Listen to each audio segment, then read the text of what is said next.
councillors. Moving now to confirmation of the minutes at page 6 of the agenda. Any items for correction? If not, can I have a mover and a seconder that the minutes of the Community and District Development Committee meeting held on the 10th of July be confirmed as a true and correct record? Moved Councillor Brown, seconded by Councillor Barker. No amendments. All those in favour, please say aye. Aye. Against? Thank you. That is carried. And we'll now move to the first of our CCO quarterly reports. So can I ask for a mover and a seconder to receive the quarterly reporting for the Rotorua Regional Airport for the year to date June 2024, for July 23 to May 24 be received. That is moved Councillor O'Brien and seconded by Councillor Barker. Those in favour, please say aye. Against? Thank you. That is carried. And good morning, Nicole. I hope Kevin was going to join us on line by Zooms.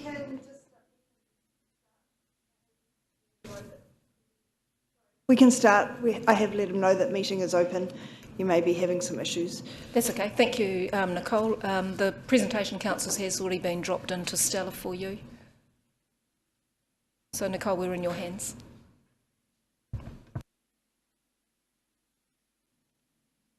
Great. Well, we'll just kick off. Things have been ticking along really nicely at the airport, and you'll see sort of a bit of repetitiveness among a few things I've got to say, because there's been quite a bit of consistency going on as well. Was that better? Ding dong. Is that Kevin? So in the financial performance, everything's tracking well. I've, as per last year, given you July to May actuals, because obviously we are in the process of audit at the moment and haven't finalised our year-end accounts. But this will give you an indication of how we're tracking for the year.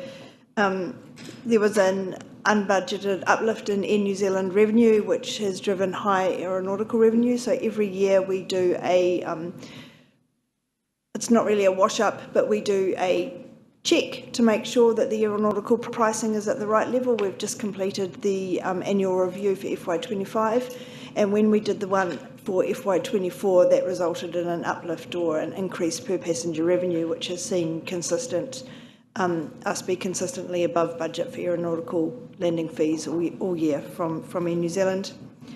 Some larger maintenance items came through in June. At the end of, we've been working on the pavement maintenance program, so that was the apron, the last lot is the apron and the Northern Taxiway. So that means that the final year-end result will be slightly lower than what you can see here, but still above budget. Passenger numbers were 2% ahead of budget and 7% ahead for July to May. However, we did see some compared to the previous year. However, we did see quite a number of cancellations in May and June, which we're digging into. I think this is something that Air New Zealand is seeing right across the network, and I'm having continued discussions with them to get more information on that and understand. I know that this is a real challenge for them, and they are trying their best, but we would all like there to be a bit more action in that space.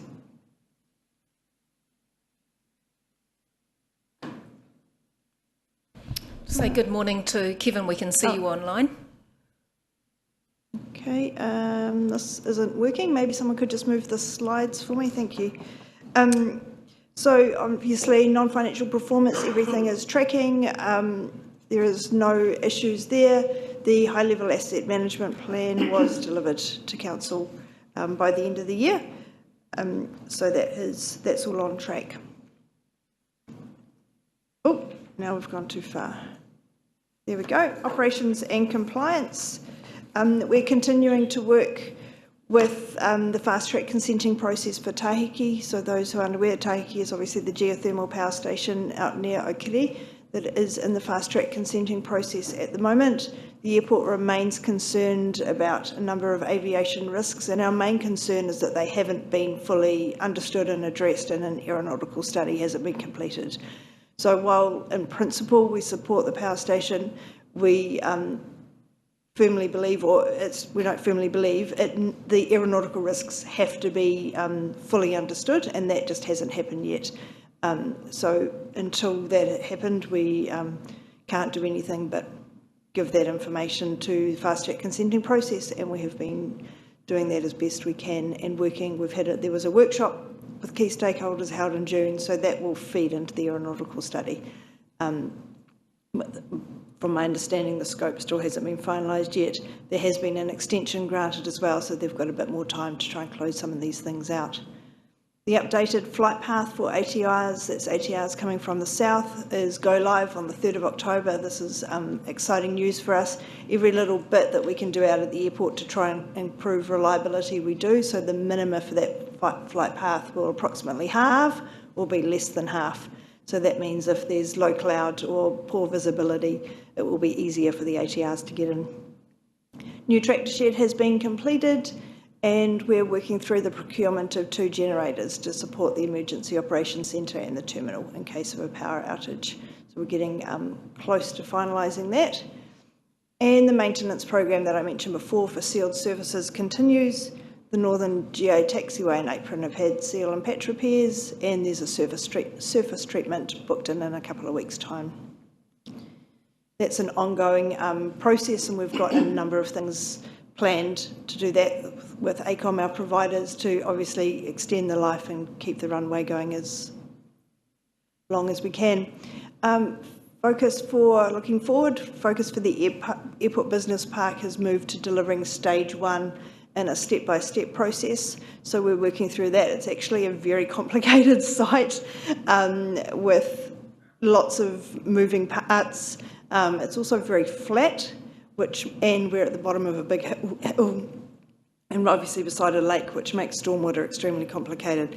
So we're working through all of that at the moment and aiming at delivering it bit by bit, but having an overarching plan, so as soon as opportunities arise, we will be able to grab them and run with them. We've identified through this process that we have a little bit of a drainage issue that doesn't cause problems because it doesn't go on the runway, but it has the potential to cause problems around taxiway Charlie. So we're looking at an airside swale that will help with our climate resilience as well. So that's in the research and design stage at the moment.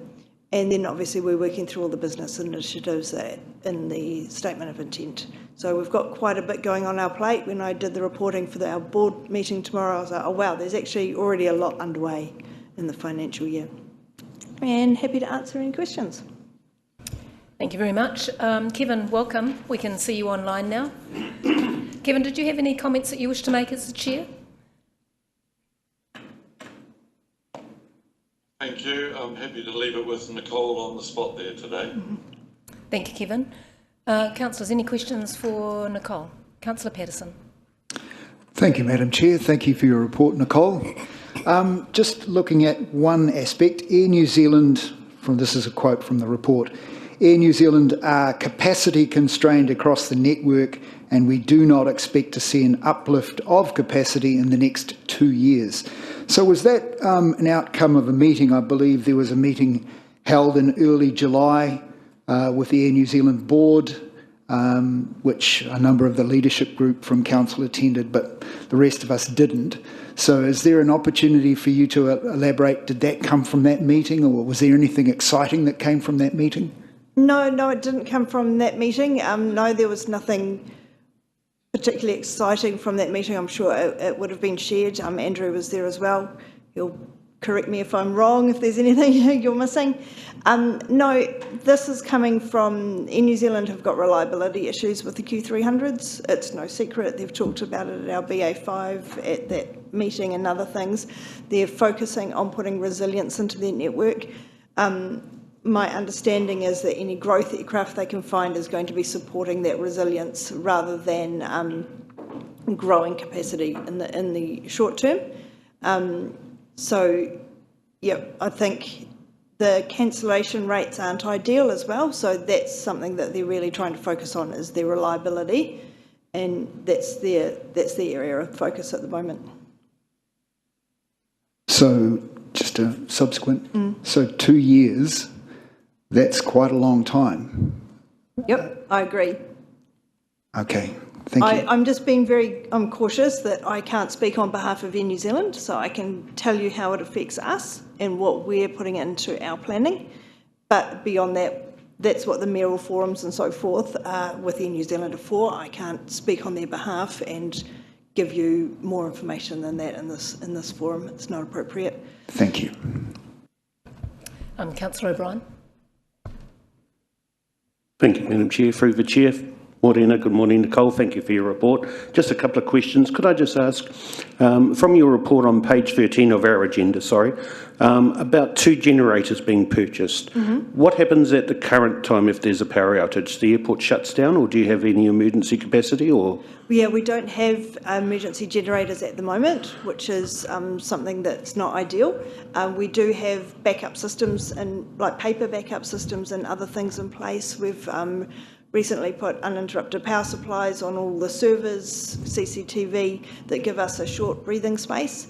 We are also mitigated slightly that the transformer for the EOC and the terminal are on different transformers, but we do see this as an area of critical risk and we should have generators in place, and that's what we're working towards at the moment. Okay, so in the board's opinion, the expense justifies the outcome? Yes, so actually there's a board paper going to the board tomorrow and that will be a discussion. It's also regarded as aeronautical revenue, so will be recouped in our aeronautical pricing as well, because it's for the, it is necessary to maintain operations for the airport and is something that other airports all have and would be expected of a service such as ours. Okay, but at the moment we don't have that? Yep, at the moment we don't. Okay, thank you. Can I just also quote you from the business park? We were looking at one partner, which I presume was a developer of some kind. Now we state we're only looking at working with each tenant and project.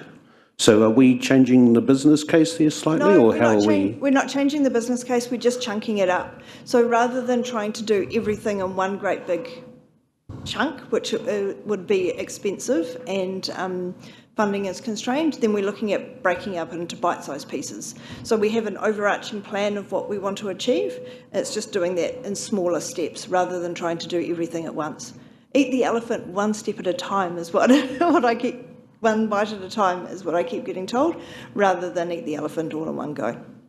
Okay, thank you. I would just like to point out, normally we have been told previously we were looking at a one-off developer taking on. Are we increasing our risk with this one-off? I'm not sure where this one-off developer has come from. I'm a bit confused about that.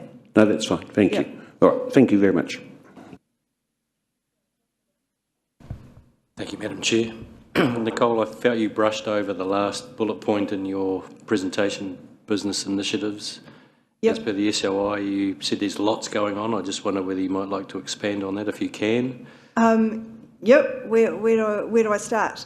So we've got a number of them are operational, so it's things like our car parking systems at end of life, we need to look at that. We've got an agenda item on there to do some enhancement in the terminal to bring more Rotorua flavour and enhance the manaakitanga out there. At the moment you walk in and the terminal's great, but it doesn't make you really feel like you're in Rotorua, and we would like to address that. There's, oh no, you're just racking my brain, what else have we got on there? Trying to get rid of some legacy items such as the flight path that I talked about. There's a number of other things that we're wanting to do. We're decreasing takeoff minima. We've already done stage 1 of that. We're looking at stage 2. Just there's quite a broad number of items. Obstacle limitation services, a big project that we've got going on this year. We are bringing that into a computerised model. Having to resurvey all our services, which is something we have to do every 5 years, but we're taking it a step further and putting it into a model that will enable us to manage our OLS in a much more ongoing basis. So there'll be a large tree trimming program that's already started to ensure that there are no obstacles or trees that have grown in the last few years. So there's a lot going on. So there's more detail in the statement of intent, which you will all have. Excellent. Thank you, Nicole. Any further questions, councillors? Councillor Lee. Thank you, Madam Chair, and through you, not really a question. I just wanted to acknowledge what an excellent report looks like. All of the plus sides of the equation are coming out good. Everything is pretty positive out at the airport by the looks of it, and that's noticed. Thank you. Great. Thank you very much. Thank you very much. No further questions, councillors?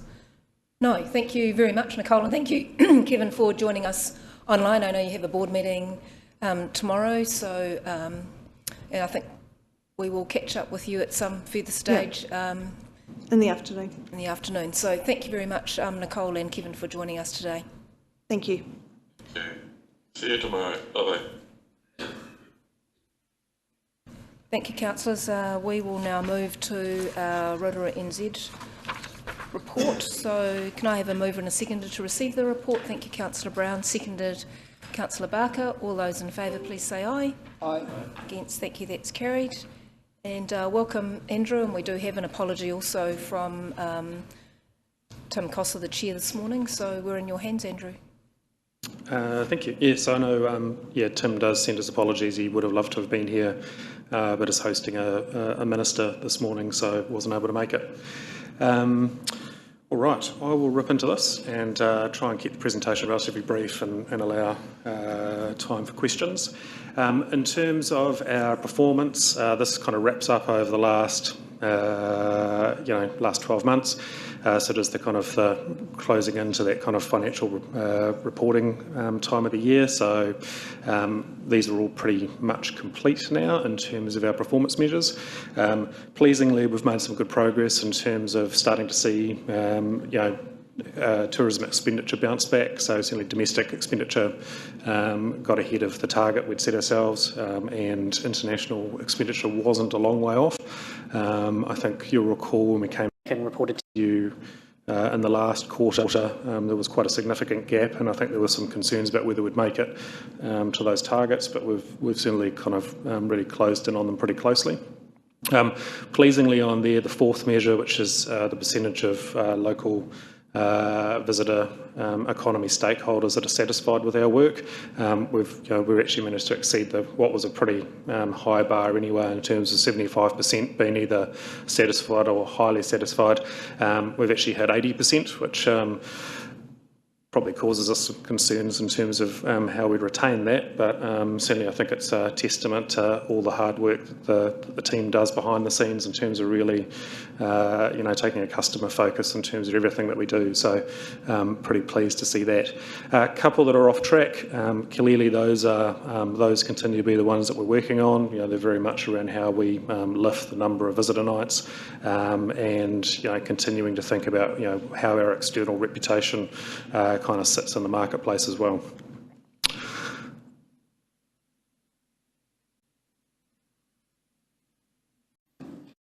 No, maybe. Cool. Again, pretty good across the board here in terms of these, so I won't spend a lot of time talking about them. The one that says not available basically is is unfortunately one of these measures that's been discontinued because MB decided to cease one of the data sets that they were on. So, broadly we were on track, but obviously we won't be able to report on that at year end. Finally, as we kind of roll through there, from the work that we do, probably more on the economic development part of our business, we've certainly most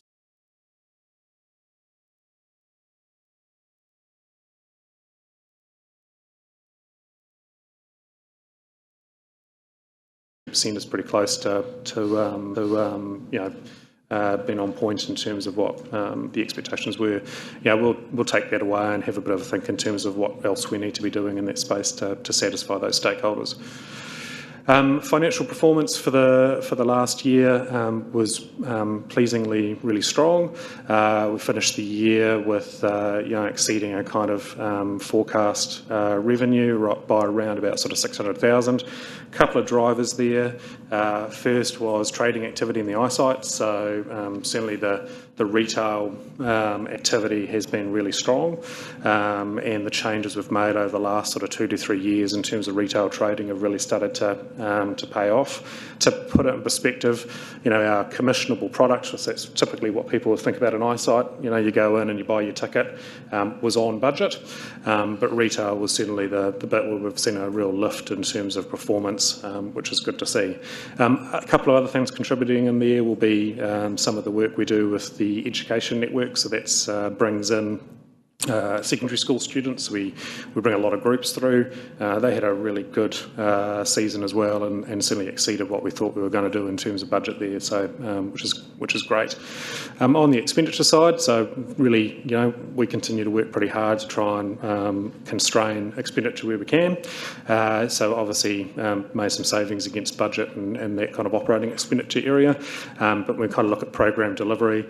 There's a couple of drivers there that when we knew we had revenue that was kind of performing at an adequate level.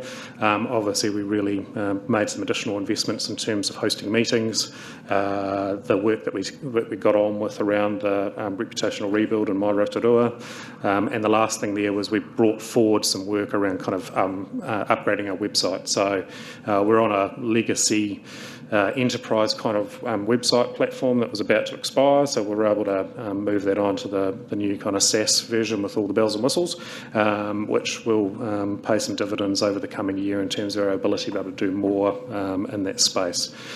Staff costs really follow pretty closely around our revenue, so certainly when trading activity lifted, we had to lift our staffing correspondingly, and so that's the driver in there. Net sort of surplus position of around about 200,000. Realistically, when you look at our balance sheet, that's pretty much all soaked up with extra stock on hand. So one of the consequences of trading is I think we probably saw a lift probably by around about a couple $100,000 of stock on hand. So if you go through our various eyesights, they're well stocked, but we do it pretty well in terms of turnover, and trying to move that through. A few kind of highlights that I just wanted to kind of touch on. So, look, the Rotorua work has been really trucking along. So, certainly we've had, and it'll be, these numbers will be in excess of now, 2.4 kind of unique website users. Facebook and Instagram have had really great kind of pick up in terms of the stories that we've been regularly posting on there. One of the things that we've had to loop back and look at was the My Card. So we are in the process of upgrading that to a digital version, which will streamline some of the sign-up processes and some of the other things that were kind of, when we stepped back and had a bit of a review post-implementation, we were like, oh, this isn't really working, and it doesn't kind of do some of the things we need it to do. Pleasingly, we've been able to work with Chris Parnell, who built the Rotorua website, so he's a local developer, and he's basically building another module on his web platform that will support the digital card. So it means we get a really nice kind of integrated model in there, and it will give us the ability to do some different things with that when that's completed. Just a few, if you don't follow the Facebook page, please do. There are lots of really fantastic stories on there. That's just a highlight of some of the ones that have been posted over the last kind of couple of months. My personal favourite was old Mike the mower there. So if you don't know Mike, just stop past and say hi. He is an unsung hero in this town, and a hell of a character as well.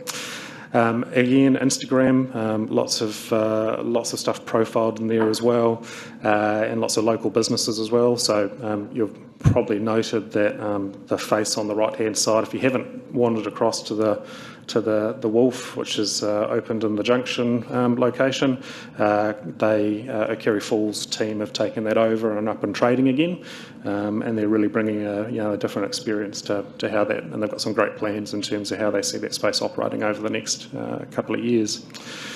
The website also, again, lots and lots of content. My team do a fantastic job in terms of managing that, and just really, they've got a pretty robust program in place in terms of making sure that we're just regularly getting more content up there. We're sharing, some fantastic stories that are from this place.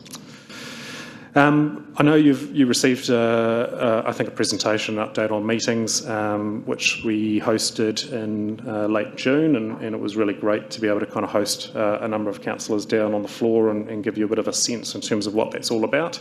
That was I must say that certainly the feedback on that, has been, incredibly positive, to the extent where I think we had the chair or the chief executive of the business events industry, Aotearoa, ringing up Kerry Woodham the other morning and singing our praises in terms of just how fantastic it was to spend that week, or actually it was probably a couple of weeks for that team here in Rotorua. They cannot sing our praises more strongly.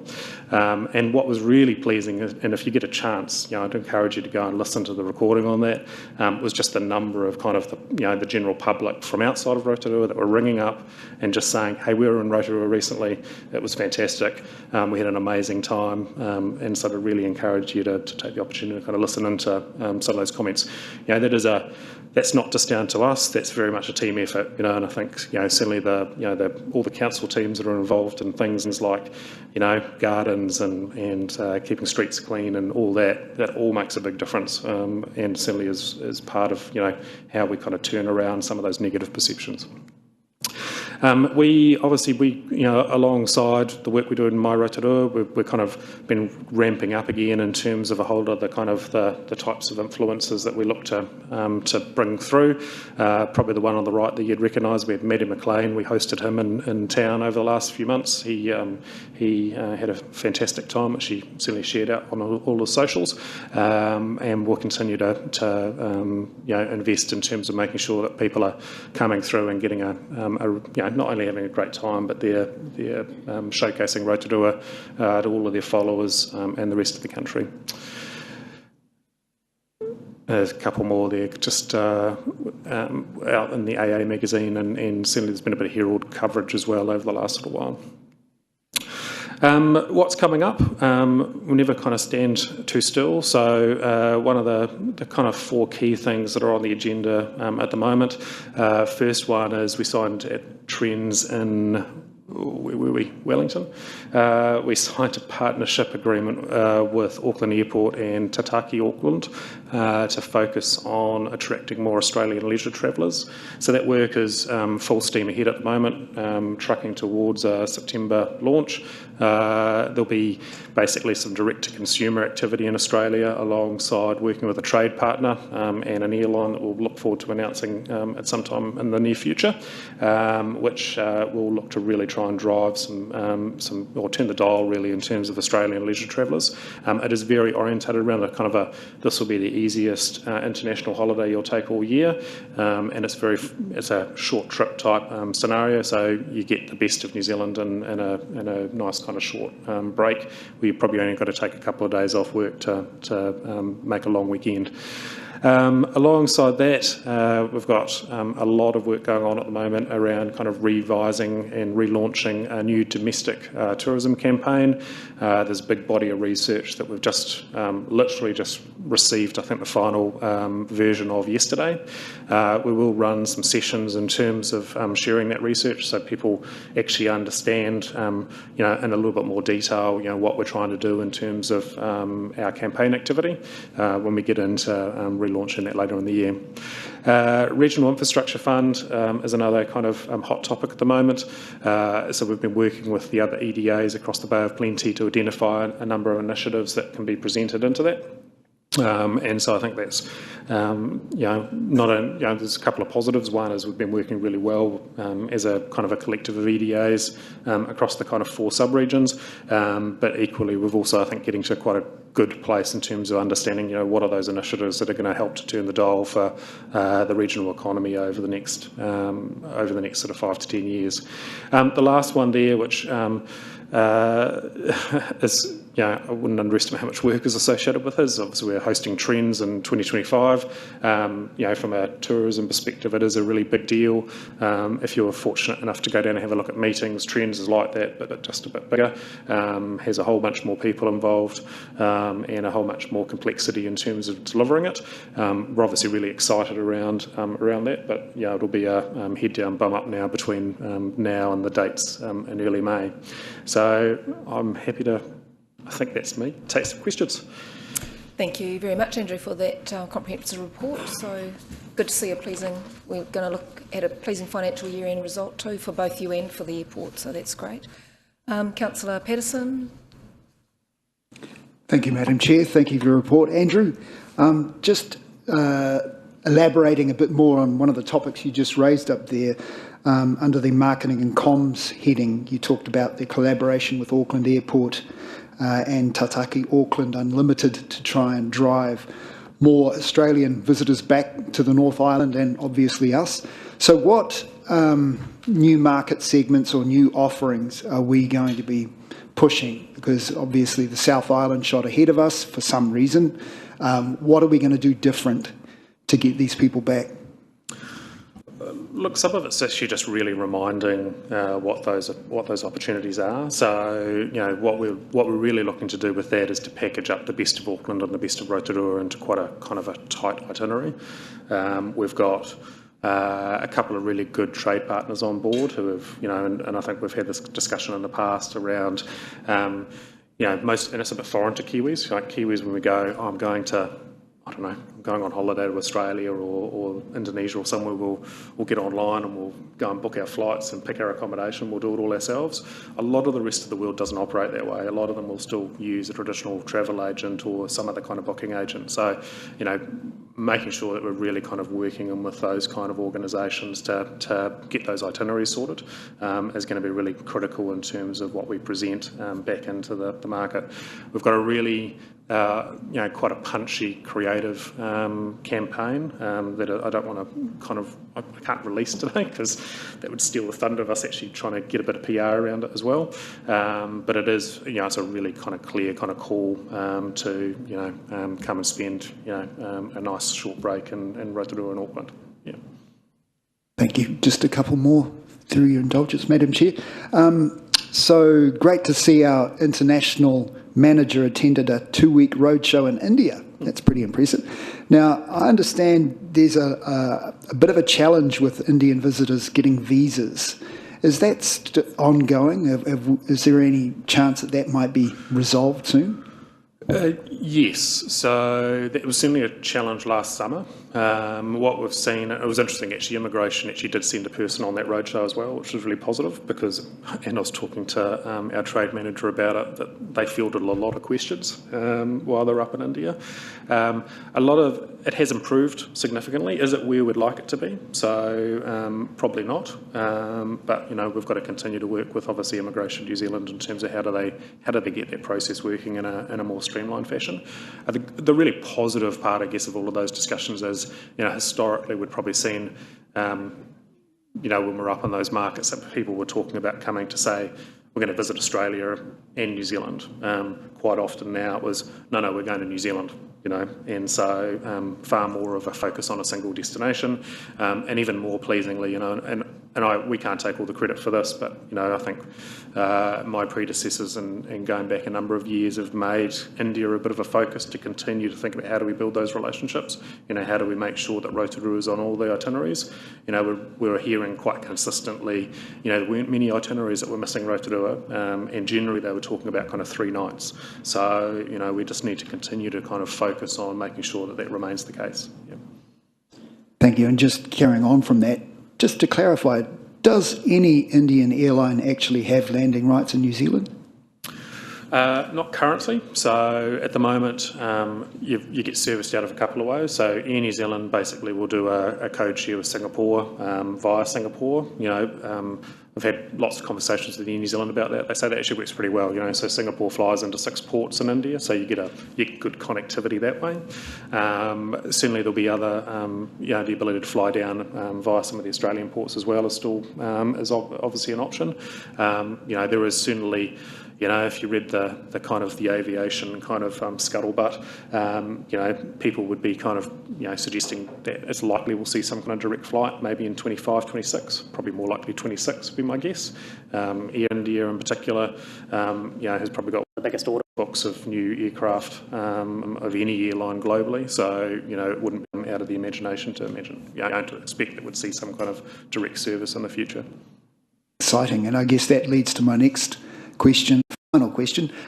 Both Her Worship and Deputy Mayor and I attended a film meeting recently, and one of the movies there was filmed from an Indian production crew filmed here in Rotorua.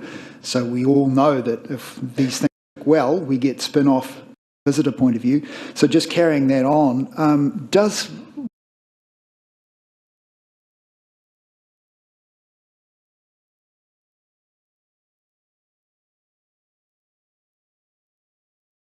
Rotorua? Yep, great question.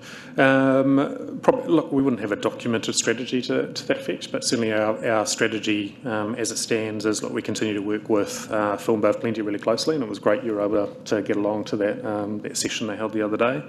Our strategy at the moment is we work really closely in terms of making sure that we're supporting any of their location scouts for milling the region. So, you know, we'll, you know, much the same as we'd do for any media coming through, we'll make sure that if we see if we get wind of a location scout, we'll certainly roll out the red carpet or make sure they get to all of the right locations to really kind of get a sense in terms of how that might fit into any proposed production.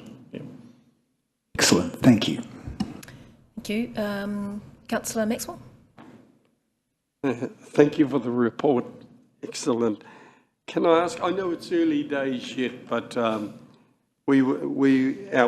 country were hugely successful in the recent Olympics, the best ever. And like I said, it might be early days, but any thinking going on at the moment, trying to capitalise on Karapiro and Cambridge cycling and rowing, which received most of the gold medals. Any thinking going on of sort of some collaboration with there to just take advantage? I've seen how Hobbiton's grown over the years, but they base themselves here and go there. Thank you. Well, I'm glad it was that question. I thought for a second you were going to ask us if we were bidding for the Olympics, which I can confirm we're not. Look, we do work really closely. You know, we've got a grouping called ECNI, which is 8 regions across the Central North Island. Hamilton Waikato is part of that, so we certainly work really closely with those guys as well in terms of thinking about a couple of key markets. It's the US and UK Europe. We haven't, as such, yet had a conversation around kind of, you know, any opportunities that spin off for that. But, you know, you'd expect that at some point there will be a broader kind of New Zealand, you know, discussion around, you know, where do those kind of opportunities sit, particularly for the, you know, for UK Europe, and obviously with Paris hosting what was a, you know, an incredibly successful Olympics for New Zealand. Yeah. Councillor Lee. Thank you, Madam Chair, and through you. Thank you for your report, Andrew. There's a lot of green traffic lights on that report, so it's a good-looking outcome for the year, so well done. The financial report doesn't mention how much the ratepayer contribution was. Are you able to elaborate on that for us? Yep, so the ratepayer funding was as per budget at 4.22 million. Yep. Thank you. I love that eyesight to be self-sufficient goal, a noble ambition indeed, and that's one of the green traffic lights, so well done on that one. I'm not personally a fan of affirmative action, but one of the expectations on your letter of expectation was supporting the Te Arawa economic development projects, of which you achieved 2 in this past year. I wonder if you could tell us what that involved and what entailed and what those projects were, etc. Yep, so certainly is, yeah, one of the things we kind of note when we support most of these projects is a lot of the time work actually involves Te Aroha. So you know, either as a significant landowner or as a significant investor across our district. The two that we've identified there, one of them was supporting the introduction of a tiny house up into Waka Forest. So if you head up into the new car park to Patakio Tawa, you can look up on the hill there, and there's actually a pretty cool looking boutique accommodation offering now up in the forest. So again, that was a joint venture between obviously the landowners, Mana Whenua, and a local tiny house builder, Stefan Bennett, who runs the Big Little Tiny House Company. I think I've got that right. He's based on T Street there. If you haven't actually gone and had a look at what he does a fantastic job. You know, he's been selling houses all around New Zealand, and certainly give him a bit of a plug for, you know, there's a local guy done some great things, you know, and certainly he was the one that kind of really led out on that opportunity in terms of going, hey, wouldn't it be great to put one of these up in the forest? So works really closely, obviously, with the landowners to achieve that. Second one was obviously and I can't, you know, it's commercially sensitive in terms of where that is, but it's a iwi landowner that's looking to you know, do a reasonably large kind of accommodation development, and yeah, we certainly have provided a whole lot of data and some further insights in terms of market segments and likely market demand in support of that. Okay, so the second one you provided data and insight. Going back to the tiny house, what was Rotorua NZ's involvement in that project? Yep. So certainly from that we helped, you know, around the application for concessions, helping to make sure that their operating model and business case was actually kind of robust. You know, understandably that operates up in a commercial forest, and so there's restrictions in terms of doing things, basic things like, you know, how you're going to get your cleaners in there and other stuff. So just helping them work through basically, you know, how they were going to actually document all of the way they were going to operate up in that environment. Okay, thank you very much. Thank you. That looks like we've exhausted. Oh no, Councillor O'Brien. Thank you, Madam Chair. Through the Chair. Thank you very much for your report, Andrew. Good morning. Could I just ask you on page 16 of our agenda, which comes under investment attraction, if I can quote here, we will take an active role in delivering transformational placemaking projects on behalf of Council. Our role will involve administering and utilising Council's underperforming strategic land holdings to ensure they deliver maximum value. That sounds great.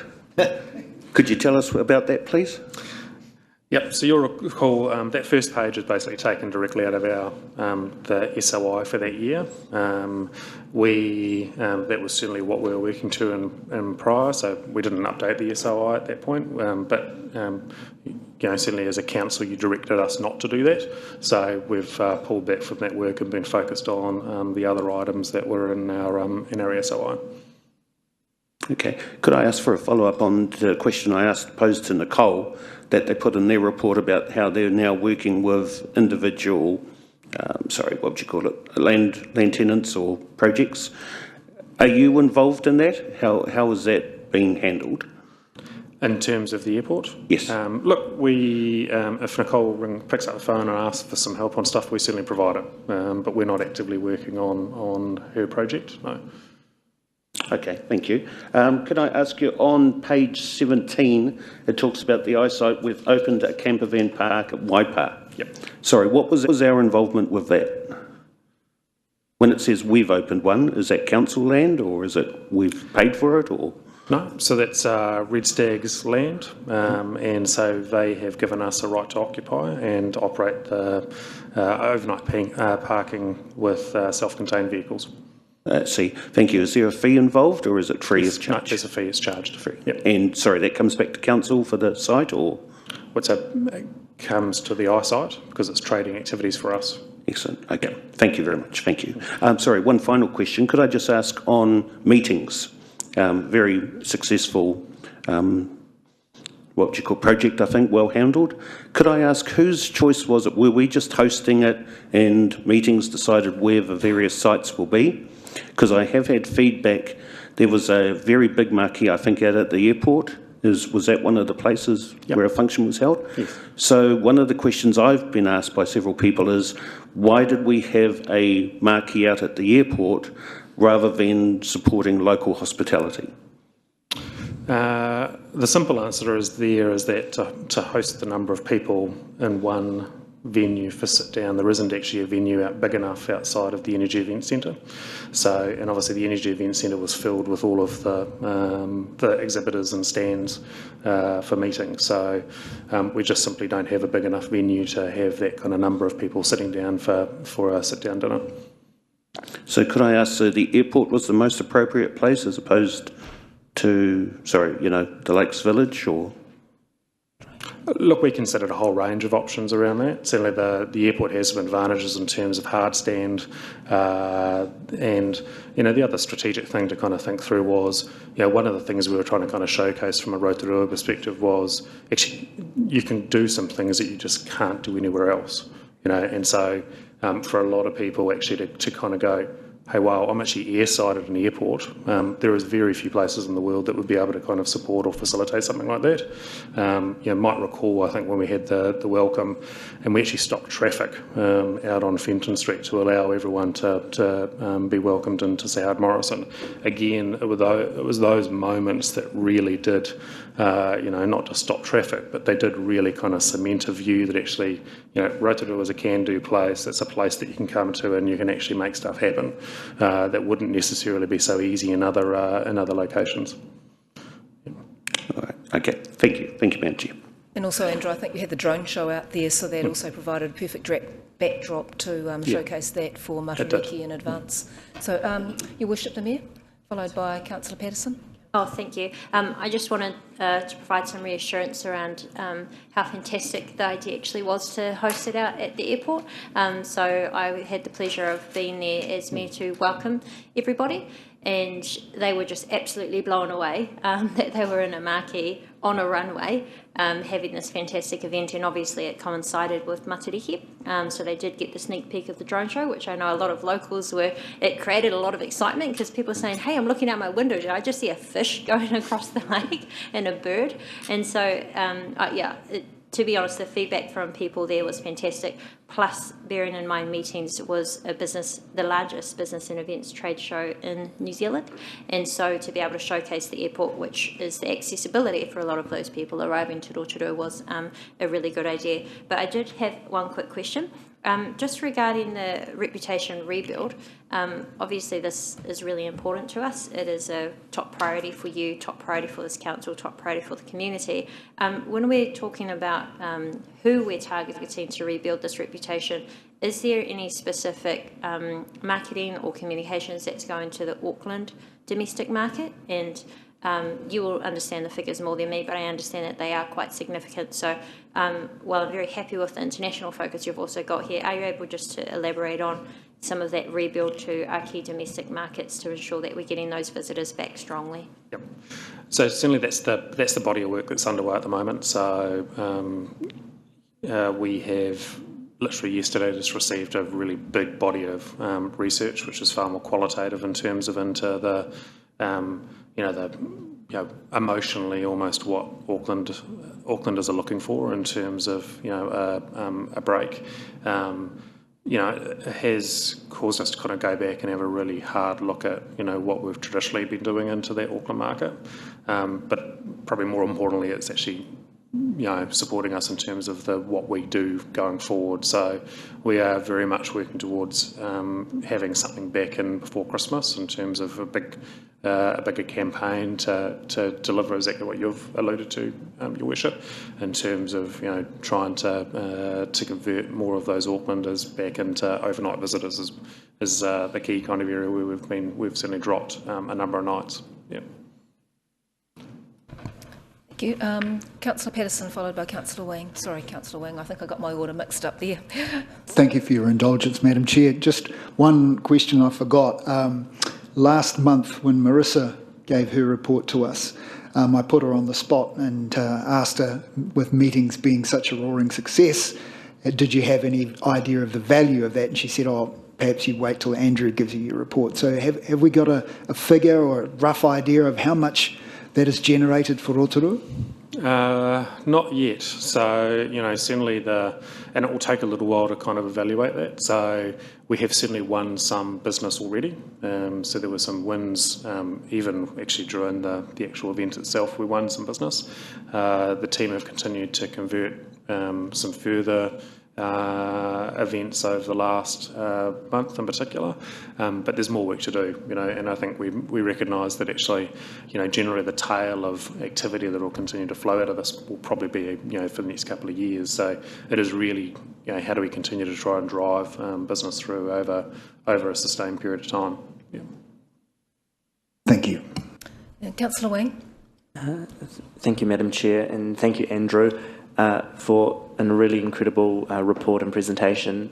Just like to commend you and your team for all the work that you're doing, not just locally, keeping Rotorua, the brand, the destination at the top nationally, but also internationally as well, with all the work that they've been doing overseas with our brand and pushing our destination. Just a quick one in regards to my Rotorua. I really love the telling of the local stories and obviously the locals card and getting our locals those deals to our local tourism and hospitality destinations as well. I just have been approached by a few people in regards to the name itself, and I guess the translation of it. I love the branding and how it has the linkage across the council organisations, but are you able to just touch a little bit about that, because it seems to be a little bit of concern just around the name itself and I guess the flow of it with Te Reo in the English. Thank you. Yeah, look, there's a lot of consideration around that at the time, and I think like any brand, brands aren't necessarily always put together in a way that is grammatically correct, and so certainly we we do tread quite carefully around that. I think certainly wherever we're using where we're writing things in proper text, we would absolutely be making sure that things are correct. But I think from a brand perspective, we could say the same about My FM or a whole raft of other brands that actually wouldn't be necessarily grammatically correct if you went and had a look at them that way. Was certainly the feedback. Look, we're really happy if you are getting those comments to send them our way. We're happy to have a conversation with anyone. So yeah. Awesome. Thank you. Councillor Lee. Thank you, Madam Chair, for your indulgence. So just following on from Councillor O'Brien's question, our role will involve administering and utilising council's underperforming strategic land holdings to ensure they deliver maximum value. I note your answer to his question. My question is that an allusion to the Springfield Golf Course? Or if not, what is it an allusion to? As I said, we're not doing any work in that space, so you requested us not to do anything Councillor Lee, I think that further. refers to a previous council decision which was identifying properties in the CBD, and there were some resolutions by council that we were not proceeding with looking at that, and we are doing some work around the inner city, but we're not looking at specific developments or buying properties in the CBD to redevelop, and that was what that was in relation to from an old statement of intent, if I remember rightly, and JP can probably confirm that. Thank you. Councillor Brown. Thank you, Madam Chair. Andrew, I'm aware that central government's raising its charges on biosecurity, immigration and the international visitor levy. Do you think, or does the industry think, that there's potential with those price increases landing on the ticket price, a drag on the number of people that are coming to the country, and is the industry consulting with central government on that? Good question. Yes, we've submitted on all of those proposals to date to point out exactly that our fear is that there hasn't been a lot of price sensitivity or demand work done on those proposed increases. Our concern is that we seem to be seeing each each of these kind of organisations consulting on their change individually. And there hasn't necessarily been a bit of a step back and a consolidated view around, what's the overall impact on a visitor out of, say, India or the UK or Europe in terms of how much is going to get added into their ticket price. No secret that globally tourism is really competitive.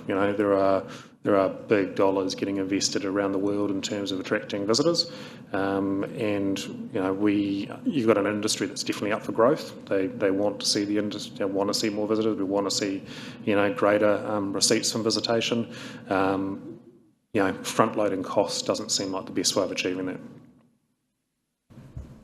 Thank you. Councillor O'Brien. Thank you, Madam Chair. Through the Chair, thank you for your leniency. Andrew, could you just remind me, sorry, it's been some time since I've read about the IVL, as Councillor Brown's brought up, but is it still split between tourism projects and conservation projects? So it's not necessarily like all the money comes towards tourism, is that correct? Yeah, that's correct. So generally, I think the principle around the IVL was split 50-50. The currently sits at $35. They've consulted and they've actually delayed a decision on what the final number would be. So we're all awaiting that keenly to understand where that lands. Yep. Thank you very much. I think, councillors, thank you, Andrew, for that comprehensive presentation and the questions that have been asked. And I can echo Andrew's comments about it is well worth listening to the News Talk ZB feedback. The call-ins from people that had recently visited Rotorua was outstanding, and I think if the worst problem for Rotorua is that we have too many birds at the lakefront, then I think that's a good win. So that's really positive for Rotorua. Thank you, Andrew. Moving on now, councillors, we're going to move on to next steps for our pensioner housing leasing proposal. So can I have a mover and a seconder to receive that report? Thank you, Councillor Brown, seconded by Councillor Lee. Those in favour, please say aye. Aye. Hence, thank you, that is carried. And morning, JP and Steph. Good morning, councillors. Madam Chair, just very briefly before I hand across to Steph, obviously you've taken your decision following the consultation around the long-term plan, so the confirmation around seeking to lease out the pensioner housing. I think I'll hand across to Steph, who will just guide you through the proposed approach we're taking, and for us being very clear also about making sure we're anchoring the decision-making processes around those key objectives we've agreed previously. Morena, councillors, your worship. So just following on from JP, I do just want to start by reminding you of the objectives that you set when you made a decision to commence this process to review the pensioner housing. And that was really around ensuring ongoing housing security for our existing tenants, providing greater support services for vulnerable tenants, something that we do not currently do at all, ensuring the portfolio is financially sustainable, remembering that it currently costs us over $1 million a year to manage that portfolio, and, if possible, to create opportunities for growth of the portfolio. So the next steps are really is a two-stage process, the first being to undertake an expressions of interest process, which is really an opportunity for interested community housing providers to submit a high-level proposal outlining their interest in the portfolio, a high-level kind of leasing arrangement, what that might look like in some tenancy arrangements. This will really give us a kind of realistic range of options and whether this is something that we will be able to progress or not.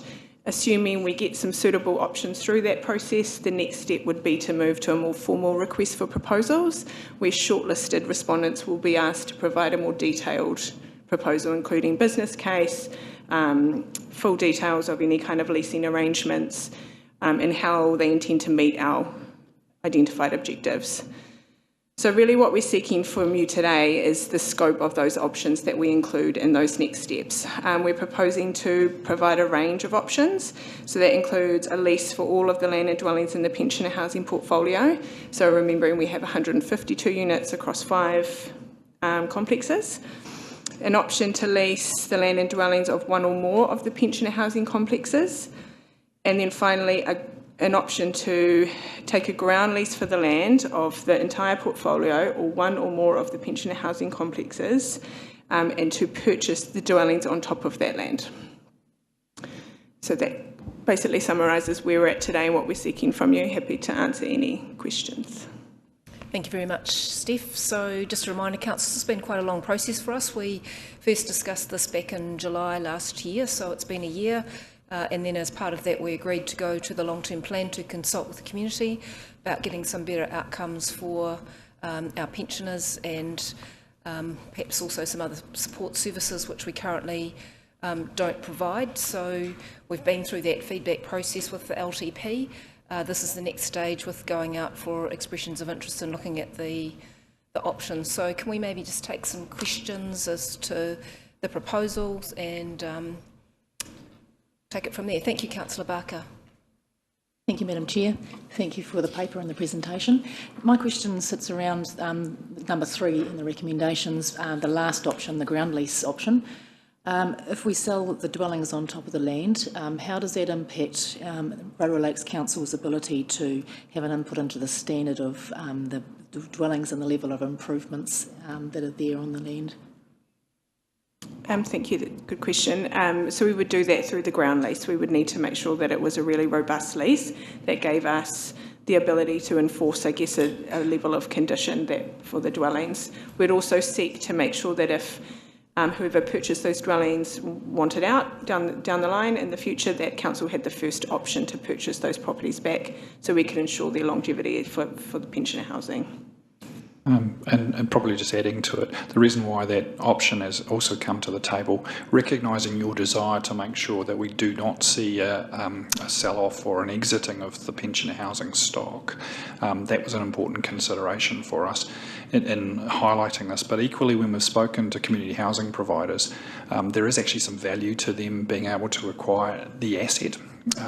Because then they can also leverage that for further debt to expand or to increase, which goes to one of our further objectives, which is around, is there options to support a community housing provider, expand the number of pensioner units in the community? Thank you. That does answer the question. Just a second one about that, if that's okay. Does the sale then, in this particular option, then trigger the significance and engagement policy because we're selling assets? Is there a process to go through there as well? The pensioner housing is considered a strategic asset, but it is for the entire complex. I'd probably need to take some advice from Thomas or Una on that. I think our CEO will just add something to that. Yeah, thank you. Thank you, Steph and JP. I guess I'd just zoom out a little bit and say that these are, what we're looking for is approval of the terms of reference for the EOI. And that's the start of a process that has a number of steps, which will come back to council. I think it's important, as the team have done, is to outline that there's broad options available to the market, because that is the kind of circumstance that's going to generate the most ideas and interest from the market, which is what we want to do, so be able to bring council a range of options. So I guess I'd just encourage, these questions are really good. There's the opportunity down the track to deal with some of these details.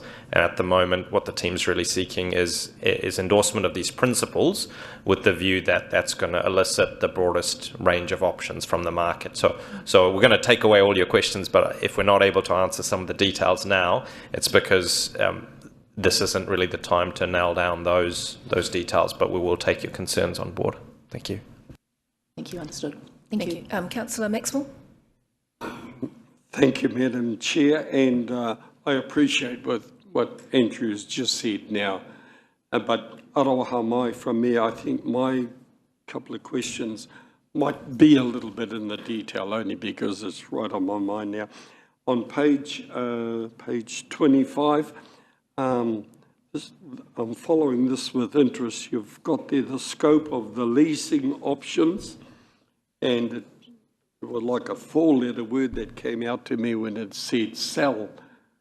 I don't ever recall us talking about ever selling.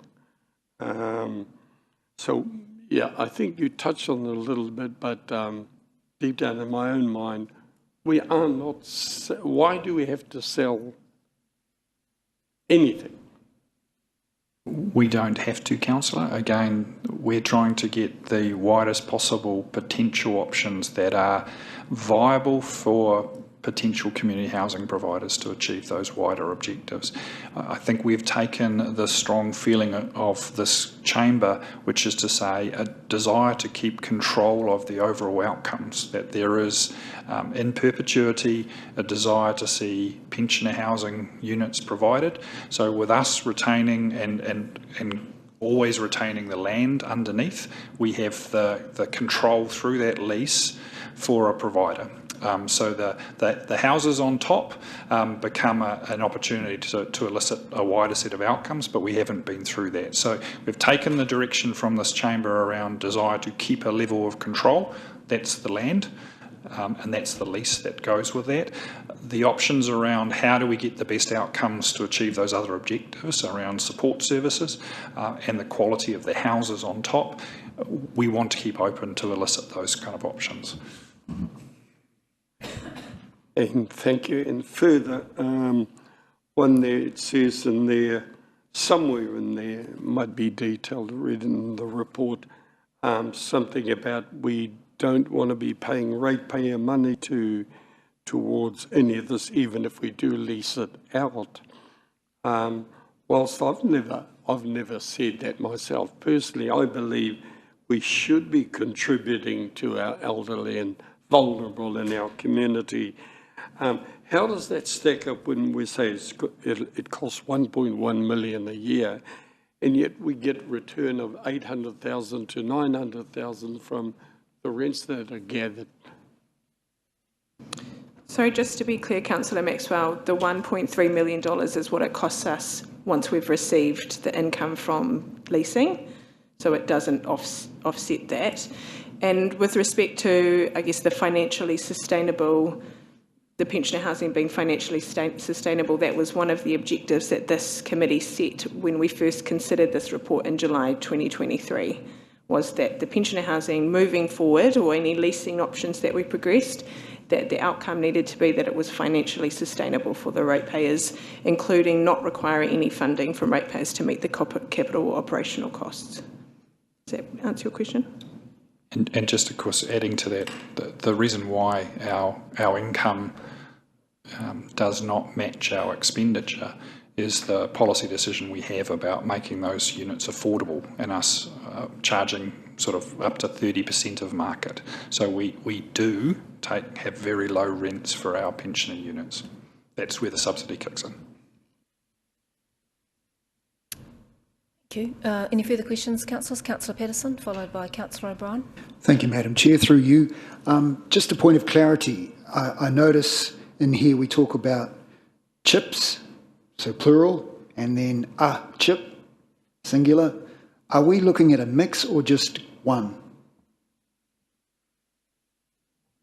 If the committee chooses to progress the widest scope of options to be included in those next steps, one of which is that a community housing provider could put up their hand essentially just to manage one complex, it could result in a number of chips, several proposals from different chips coming forward to this committee for final approval. So just subsequent. So if that happens, have we investigated actually the feasibility of dealing with a range of different operators rather than, the simplicity of just one? Through you, Madam Chair, look, exactly why we're keeping all the options open, or proposing to keep all the options open, is the private sector or the wider sector might have really great ideas that we don't have, and that's the purpose of the EOI, is to go out and see what comes back from the market and then do an analysis on that, bring that analysis to this table for decision making. So again, this is the terms of what we go out to the market with, and the general principle has been broad in order to get the ideas out of the market and out of the brains that aren't in the building. Thank you. Okay, Councillor O'Brien, followed by Her Worship. Thank you, Madam Chair. Through the Chair, thank you both very much, Steph and JP. Could I just ask for a clarification, please, on page 24 of our agenda, regarding the letter that Mayor Tapsell sent to the Minister, the Honourable Chris Bishop.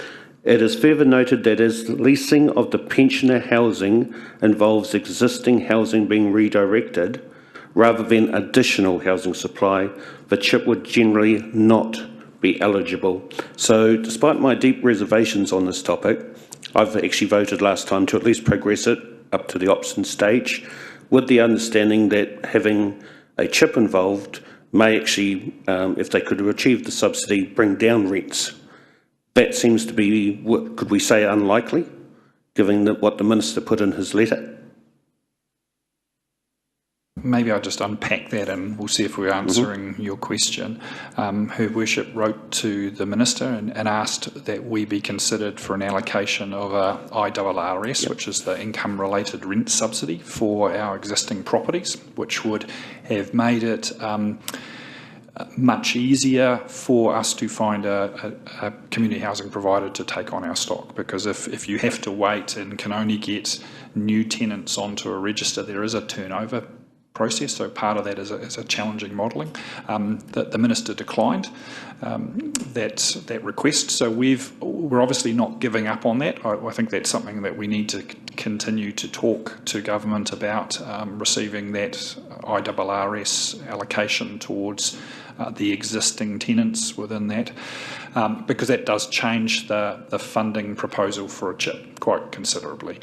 However, we've got to go out with it as it is, and so it probably means, and a chip would come with a policy probably of seeking to keep the similar sort of affordable rental, and that would be part of our lease objectives. So it does make it a more challenging question, and I think another reason why, as the Chief Executive has said, why we want to keep as many options on the table as possible at this stage. So it does create an additional financial challenge within the leasing question, but we don't know what the answer will get back, and we do need to persist in asking government for an allocation.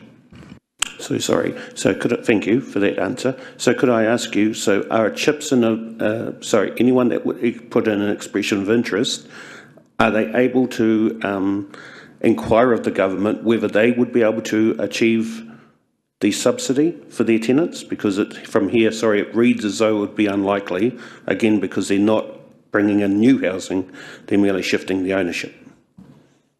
Or guardianship, if I could put it that way. My recollection is that new tenants that come off the housing register, for example, buy a chip, would be eligible for the IRRS grant. So new tenants. So our existing tenants would not qualify. So you'd end up with a situation where you say 150 of our units are occupied and 2 aren't. If a community housing provider had the lease for them, if they then pick up 2 new tenants, they would receive the subsidy on only those 2 until all of those tenants had changed out over time. Is that correct? Not quite, sorry. The IRRS is generally reserved for new housing developed. So because this is existing housing, it is considered a redirect. That doesn't limit the ability of the chip to apply, and the Minister did in his response say that they were open to applying, but it is not automatic.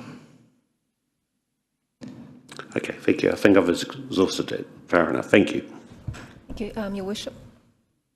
Thank you, and that probably leads in well to my question as well, which was regarding the approximately 24 council pensioner housing units that are vacant. So I do note that we received 351 submissions on this topic when we consulted with the community. 252 submissions were in support of this preferred option to lease the pension housing portfolio to a chip. So that's a strong signal that we're heading in the right direction, and we are strongly supported by our community.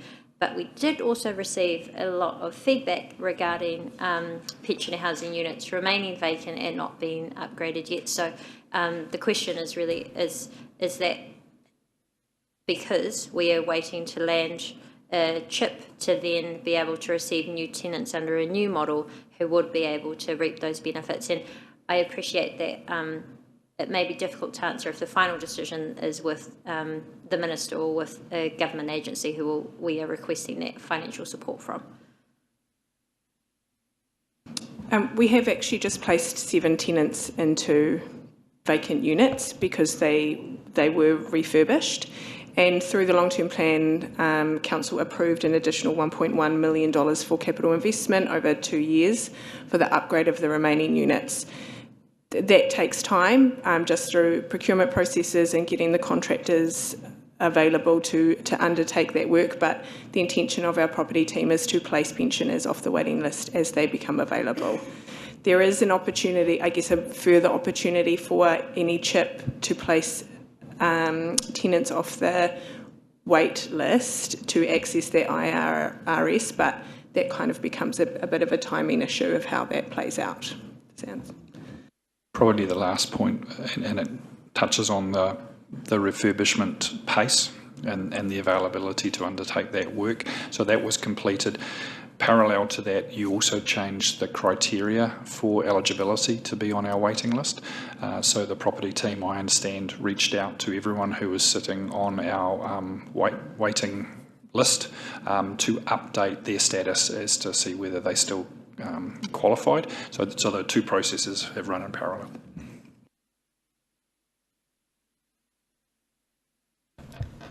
Thank you. Councillor Patterson. Thank you for your indulgence, Madam Chair. Just a couple of the questions there got me thinking again, just another point of clarification. So 152 units, 24, did I hear correctly, vacant, and you just filled 7 of those? Sorry, I understand, and I might get Thomas to clarify this, the 24 is after those 7 people have been placed. Right. So would it be only those, so whatever the number is, 24, that would get the subsidy from the government for the new CHIP when they take over? So that would mean the balance of the others do not. So what happens to their rents?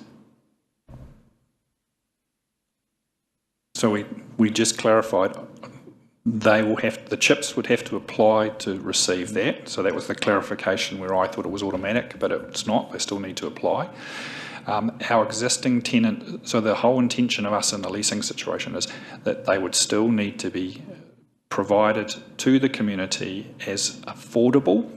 Affordable in our definition through the lease would be a 30% maximum market rent, so their rents would stay the same. So our intention has been all the way through to make sure we're talking to our current tenants and being really clear to say we want to see them get a better outcome.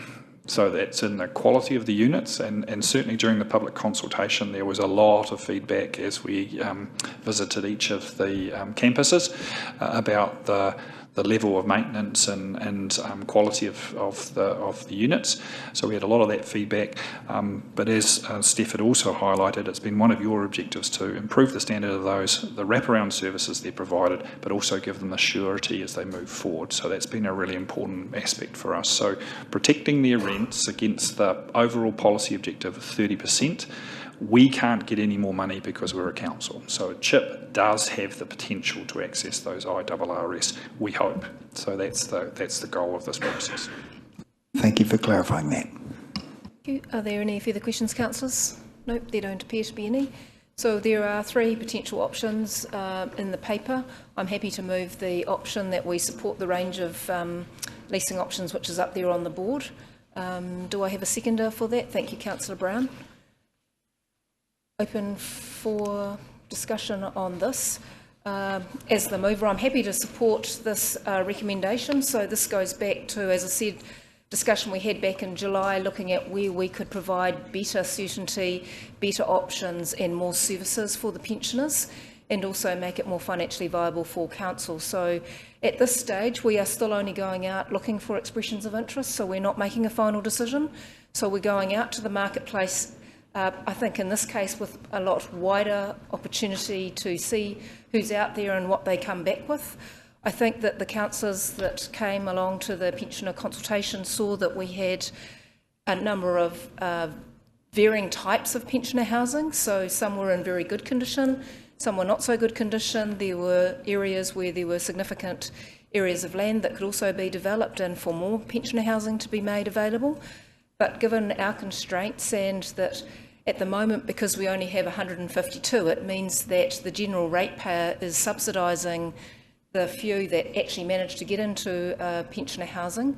So this would give an opportunity to provide more and better and more certainty. So I'm supportive of us looking at a range of options, which I think this actually does, and the range that's being provided there also takes into account the feedback that we did get through the long-term plan, which was that most of the people that submitted on this were supportive of us looking to a chip, and I'm certain that we will make sure through that process, once we do make that final decision, that we've got the right clauses and terms and conditions in place to ensure that the housing must be available only for pensioners and at that reduced rental from market. So happy to support the recommendation. Councillor Brown is the seconder. Thank you, Madam Chair. I'm also obviously in support. For me, it's a little more simple than that. We are looking for better outcomes for existing pensioners and future pensioners. If we are not able to achieve that, I think we tip the idea in the bin. But also, we're looking for a better outcome for council and the balance sheet. So, I think it makes sense to explore options, and more options, the better. So, happy to support. Thank you, Councillor Brown. Any further? Councillor Patterson. Thank you, Madam Chair. Yes, I echo your sentiments. My concerns initially about this proposal were, as Councillor Maxwell has pointed out, we do have a responsibility to our elderly in our community. They have paid their rates all their lives and they deserve something at the end. However, in saying that, if the outcome is going to be better, I absolutely support moving to this new model. My one concern, I think as I may have alluded to, is I'm concerned that if we have too many different providers involved, it could get very messy, very hard for us to maintain oversight and make sure that they are delivering on their end of the bargain. Whereas if we had one that we could continually work with almost as a partner, we could make sure that the conditions that we impose in our agreement are actually being adhered to make sure that our elderly get the best treatment possible. Thank you, Councillor Patterson. Any further comments, councillors? Councillor Lee.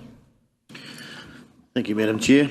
I did have the pleasure of meeting some of these people. The simple issue is that the law as it's set up at the moment doesn't allow councils to benefit, and as the law stands, this is the best option available for the people of Rotorua, whether they be ratepayers or whether they be those who enjoy the benefit of living in this accommodation. So I will be supporting you in this motion. Thank you very much, Councillor Lee. Councillor Maxwell. I'll be brief. Support everything that Councillor Patterson has just said, so let's explore. Thank you very much, Councillor Maxwell. Councillor O'Brien, followed by your worship. Thank you, Madam Chair. I can't say that all my reservations have been fixed today. In fact, some of them around the chip and the process around from the letter from the Minister have actually intensified.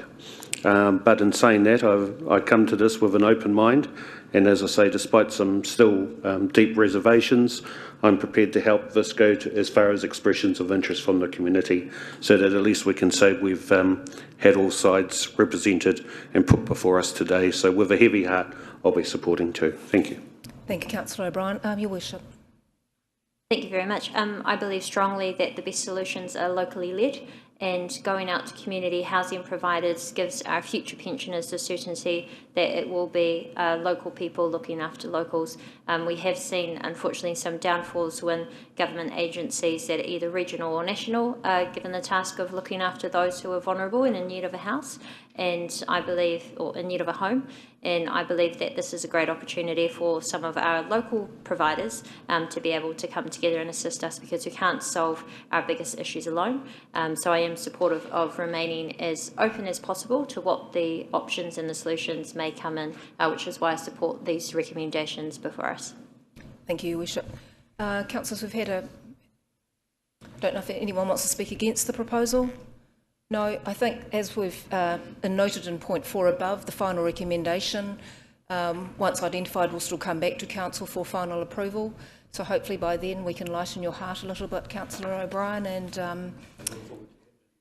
and also exploring the opportunities. It may well be that one trip with the economies of scale may be the solution that comes through, but let's go out to the market, see what the opportunities are, and we can make the decision in the future. So with that, I don't know if I need to read that all out, councillors. You've had it up there, it's in your papers. So all those in favour, please say signal aye.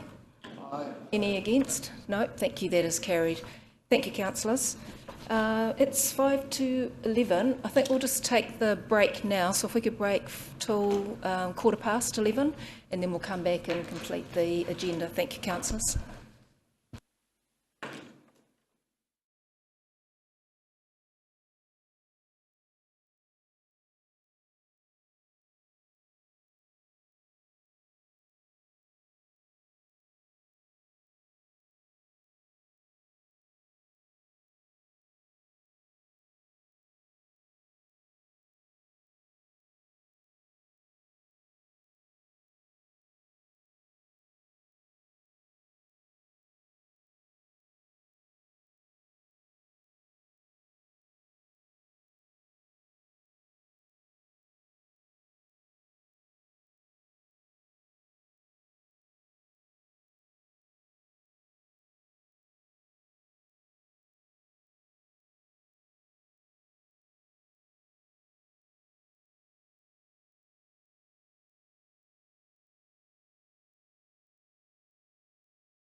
Now, so we're going to move to page 28 of the agenda, which is the adoption of the statement of proposal for the dog control bylaw and dog policy review. So can I ask for a mover and a seconder to receive the report, please? Thank you, Councillor Barker, and seconded by Councillor O'Brien.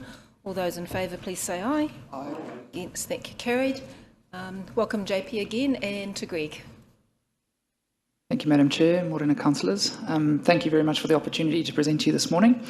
As part of our bylaw and policy review schedule, we have reviewed the dog policy and the dog bylaw, and we have some recommended proposed enhancements and changes that we bring forward to you today. And this today, the purpose of today is to adopt the statement of proposal and then go out for consultation with the public from the 16th of August until the 17th of September. So just a quick overview of some of the proposed changes. We've had a couple of minor changes and alignment between the policy and the bylaw, specifically around dog exercise areas. No changes to the areas themselves, but just the consistent wording across the policy and bylaw, as well as a few other minor amendments. The two bigger areas or changes that we're proposing is, number one is the ability for council to extract DNA profiles from impounded dogs. And really that is so that council would be able to accurately identify dogs that have caused harm and prove their involvement, as well as also disprove their involvement. I think it's quite clear to bring both sides of that to the table. The other one is around the desexing of dogs that have been impounded more than once in a 12-month period. And those are really the two major consultation points that we bring forward as part of the statement of proposal. We will be running a consultation via special consultative procedure as per legislation requirements. So the statement of proposal is one of those requirements. It'll be a largely digital engagement, with our social media and Let's Talk platforms. We will have a stand at the customer centre as well as the library for hard copy copies of the statement of proposal and the proposed bylaw and policies as well. So I think with that, I'm happy to take any questions. Thank you, Greg. So, councillors, there's a lot of reading in terms of the bylaw and the paper. So, questions for Greg around this? Councillor Lee. Thank you, Madam Chair, and through you, thank you for your report. I have no problem putting this out for public consultation, and I'm sure the dog community will have their opinion, and I look forward to hearing what their opinions are. I do recall before the election being asked whether the CBD could be a place where people could take their dogs. I think we were told that Taupo was an example of a CBD where they allowed dogs to be walked. Do you have any thoughts on that? It's been certainly an issue that has been raised and continues to be raised. And look, from an operational perspective, our concern is just making sure that we take our time to get a proper view from our community, and we don't think we can do that within the short time frame we've got at the moment. We've got an inner city planning approach we're proposing over the next year. If we get that feedback again through, then it gives us a chance to start having conversations about do we need to amend the policy. Some of the reasons why I say that is obviously there's an operational issue around how we manage safety for people. So that's the first concern we have, so operationally how we do that. There's also a question and then of also how it relates to the inner city. So obviously there's some people who would say, I would love to have my dog in the inner city, it might contribute to me living in the inner city, but equally we've got some longer conversations to be had with shop owners, with how we manage our streets, whether we've got the right facilities in place around dog bags or places to tie dogs up to, or so that kind of longer conversation means I don't believe it's appropriate for us to do it immediately. We'll take a signal from the consultation, and then that potentially feeds into our inner city stuff and a chance for us to engage more specifically on it. So my answer is it's really hard for us to squeeze it into a renewal process at this stage, and we do think there's some significant operational implications for us that we'd have to tease out as well. So the public would be able to submit on that and provide their opinions to us. Would you have any idea whether Taupo has more or less, perhaps, dangerous dogs than Rotorua? that could be a factor in that equation? No, I don't have any information about Topol. And probably the only other thing we've taken, and from an operational perspective, feeding into the really good work that Greg's done in putting this together, is us just looking at some of the good practice being talked about. For us, we look towards Auckland, Hamilton, Tauranga, and a number of the other bigger centres, just to sort of get a better feel of sort of the implications for us. So hence the desire for us to pursue the DNA bank and things like that, which has become a really important evidential piece for us in prosecutions. Okay, and desexing dogs impounded twice. That's an interesting proposal. That would be to all dogs rather than just dangerous dogs, or what's the actual impact for desexing a dog from a behavioural point of view? Sorry, I think I can. So this is quite standard across a number of councils across the country. We've actually used Auckland's as a basis for our drafting of this bylaw. Within the bylaw itself, we actually step out the process of people wanting to challenge that process. I think I can't comment too much more on the operational aspects of that. Okay, so it's not necessarily intended to change the behaviour of the dog?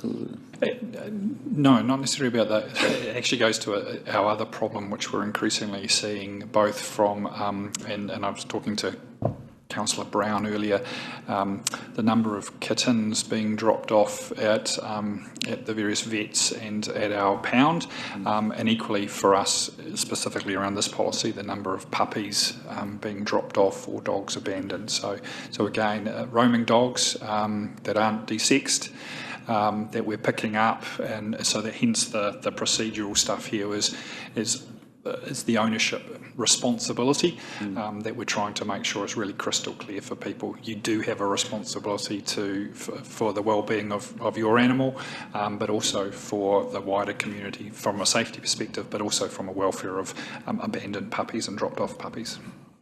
Okay, thank you very much. Okay, Councillor Patterson. Thank you, Madam Chair. Just a question for you, Greg. You talked about the engagement with regards to how the bylaw will be consulted upon with the public. Was there any thought given, or do you have any research to show perhaps the problem areas where most of the dogs are picked up from, that perhaps a more intensive form of engagement could be conducted in those areas? Did you give that any thought? Yeah, that's quite a difficult one to isolate. What we have done is we will be sending direct emails to all registered owners of their dogs. So anybody who has registered, if a person is non-compliant and does not register, we don't have their details, and it's really difficult for us to nail down where that person might be. So we are doing our best to make sure that we are sending key stakeholder emails out to the relevant parties, and they'll receive that as soon as we are able to go live with this. Thank you. Any other questions? Councillor Barker, followed by Councillor O'Brien. Thank you, Madam Chair. Thank you, team, for the report. Just a question around the DNA extraction and the DNA banking database. Could we just clarify how that database may be used, particularly perhaps if there's an incident that happens somewhere, perhaps in the rural areas or whatever, so that people understand why we might want to be keeping a DNA database? Thank you.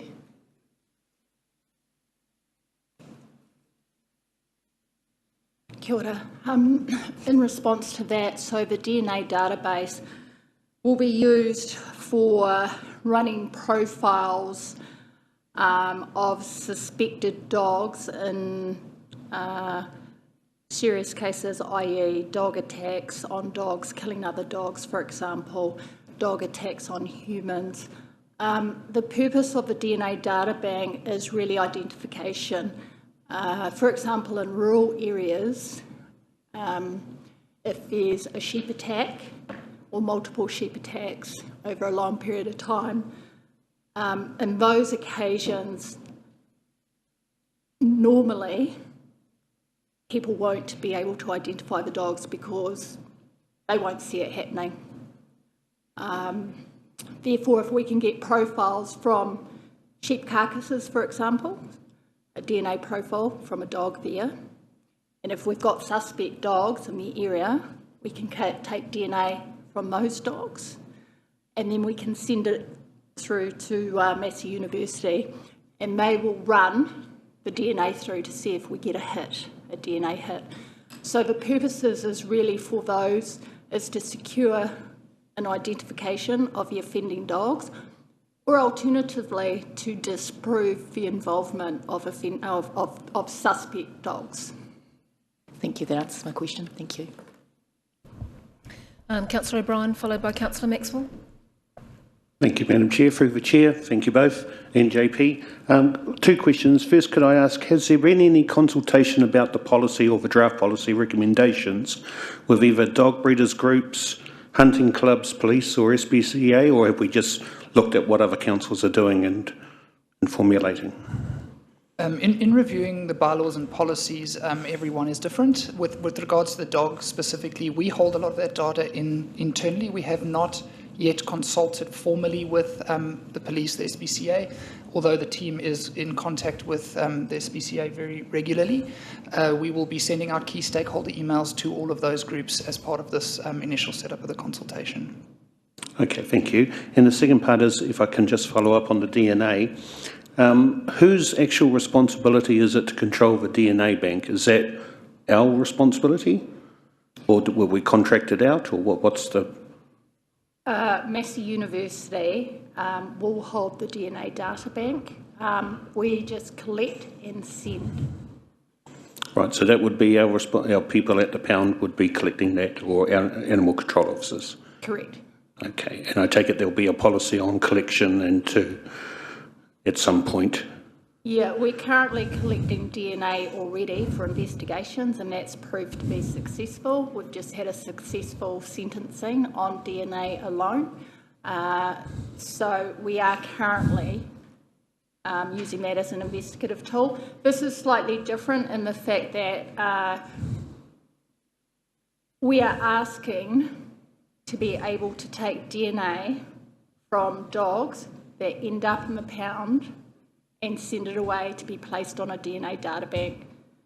And therefore, if we have to investigate an attack and we do not know the identity of the dog, or we cannot confirm the dog's identity 100% via other investigative measures, we will then take DNA and send it away to the DNA data bank for it to be run through to see if we get a hit.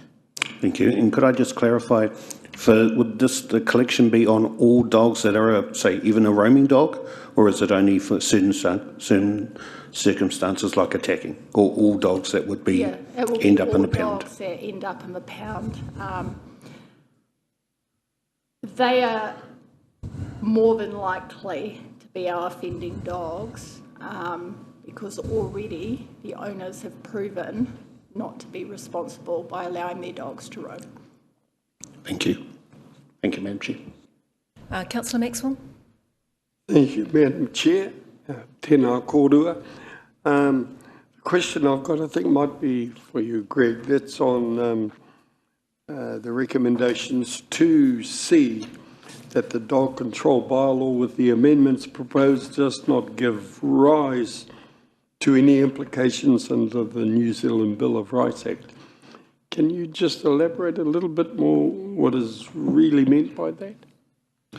So when it comes to bylaws, this is one of the compliance recommendations that we put forward. We've had extensive legal review over this bylaw, and they feel that we do not breach any of the Bill of Rights sections. Did you, further to the question, is that to avoid any possible court cases where the owners might be sort of opposing what we might be doing as council? Yeah, you see, once again, with every bylaw, they different.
test and get the data recorded.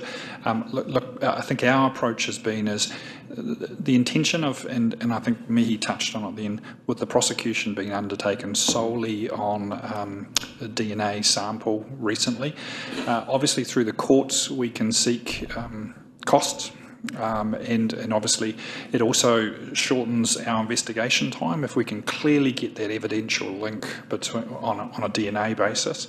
It reduces our workloads because we can start building up through that bank an evidential base that makes prosecutions much easier, much clearer. So there's a time saving through that investment in the DNA taking. So how many dogs would we be contemplating DNA testing? So I think we were clear here as saying there would be, it probably would go into the hundreds per annum, so we would just be working our way through those. And again, it's the recovery of the costs through prosecutions, if those are the circumstances we end up with. But again, it makes, so progressively over time, the outlay will start reducing our internal costs, or how we manage those through the prosecutions and through the workload.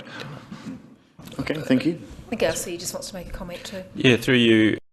Yes, I'll just, again, maybe in line with my previous comments, this is a discussion on bylaws rather than resource allocation and funding, which I think you've got some reassurance that this will enable us to be quite efficient with resources in the future in terms of delivering community safety benefits to our community and our customers. But the actual allocation of funds really isn't part of this discussion. But hopefully you've got some reassurance that these tools and these measures, obviously a proposal to go out for consultation, will enable us to deliver better service at more efficient cost. Councillor Peterson. Thank you for your indulgence, Madam Chair. Just sort of a left of field question. Microchipping is a voluntary thing for dogs. I believe that's conducted by vets. Is that ever been considered to say, well, hey, how about if we ask them for a voluntary DNA sample at the same time as your dog is microchipped? And that could expand our database in the future. Just something to think about.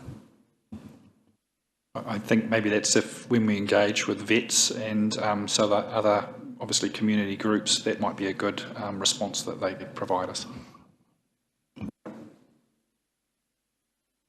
Are there any other questions, councillors, around this? Okay, well, so I think we've exhausted the questions now, and there was a lot of reading in the pack for you, so we are just asking for a mover and a seconder that we note the dog control bylaw is the most appropriate way of addressing dog control across the district and in alignment with our dog control policy. The dog control bylaw with the amendments proposed is the most appropriate form of bylaw to address the problems discussed in the accompanying report, and the dog control bylaw with the amendments proposed does not give rise to any implications under the New Zealand Bill of Rights Act. That the committee adopts the statement of proposal of the dog control bylaw and dog policy, and the committee notes that public consultation on the proposed changes on the bylaw and policy will take place from 16 August to 17 September. Is there a mover for that? Thank you, Councillor Lee, seconded by Councillor Wang. Any discussion on this item? Councillor Lee is the mover. Oh, just echoing what I said before, that my daughter has been somewhat traumatised by a dog. It wasn't a roaming dog. It was a family dog of a family friend, but nevertheless she walks down the street and is quite alarmed when big dogs are not fenced in, and even little dogs actually. So it is important that we provide a safe streets for children and adults alike to walk and play, and if dogs are going to attack people or chickens or other dogs or cats, then I think it is good to have effective measures in place so that people can be held to account. It's a reasonable expectation of a nice city to live in.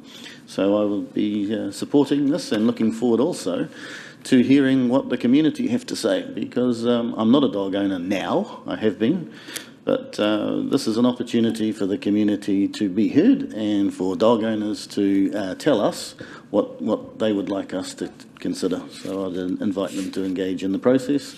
We have lots of ears and we'll be listening. Thank you very much. Thank you very much, Councillor Lee. Councillor Wing? Thank you, Madam Chair. I support and just like to thank you for all the report and the content there.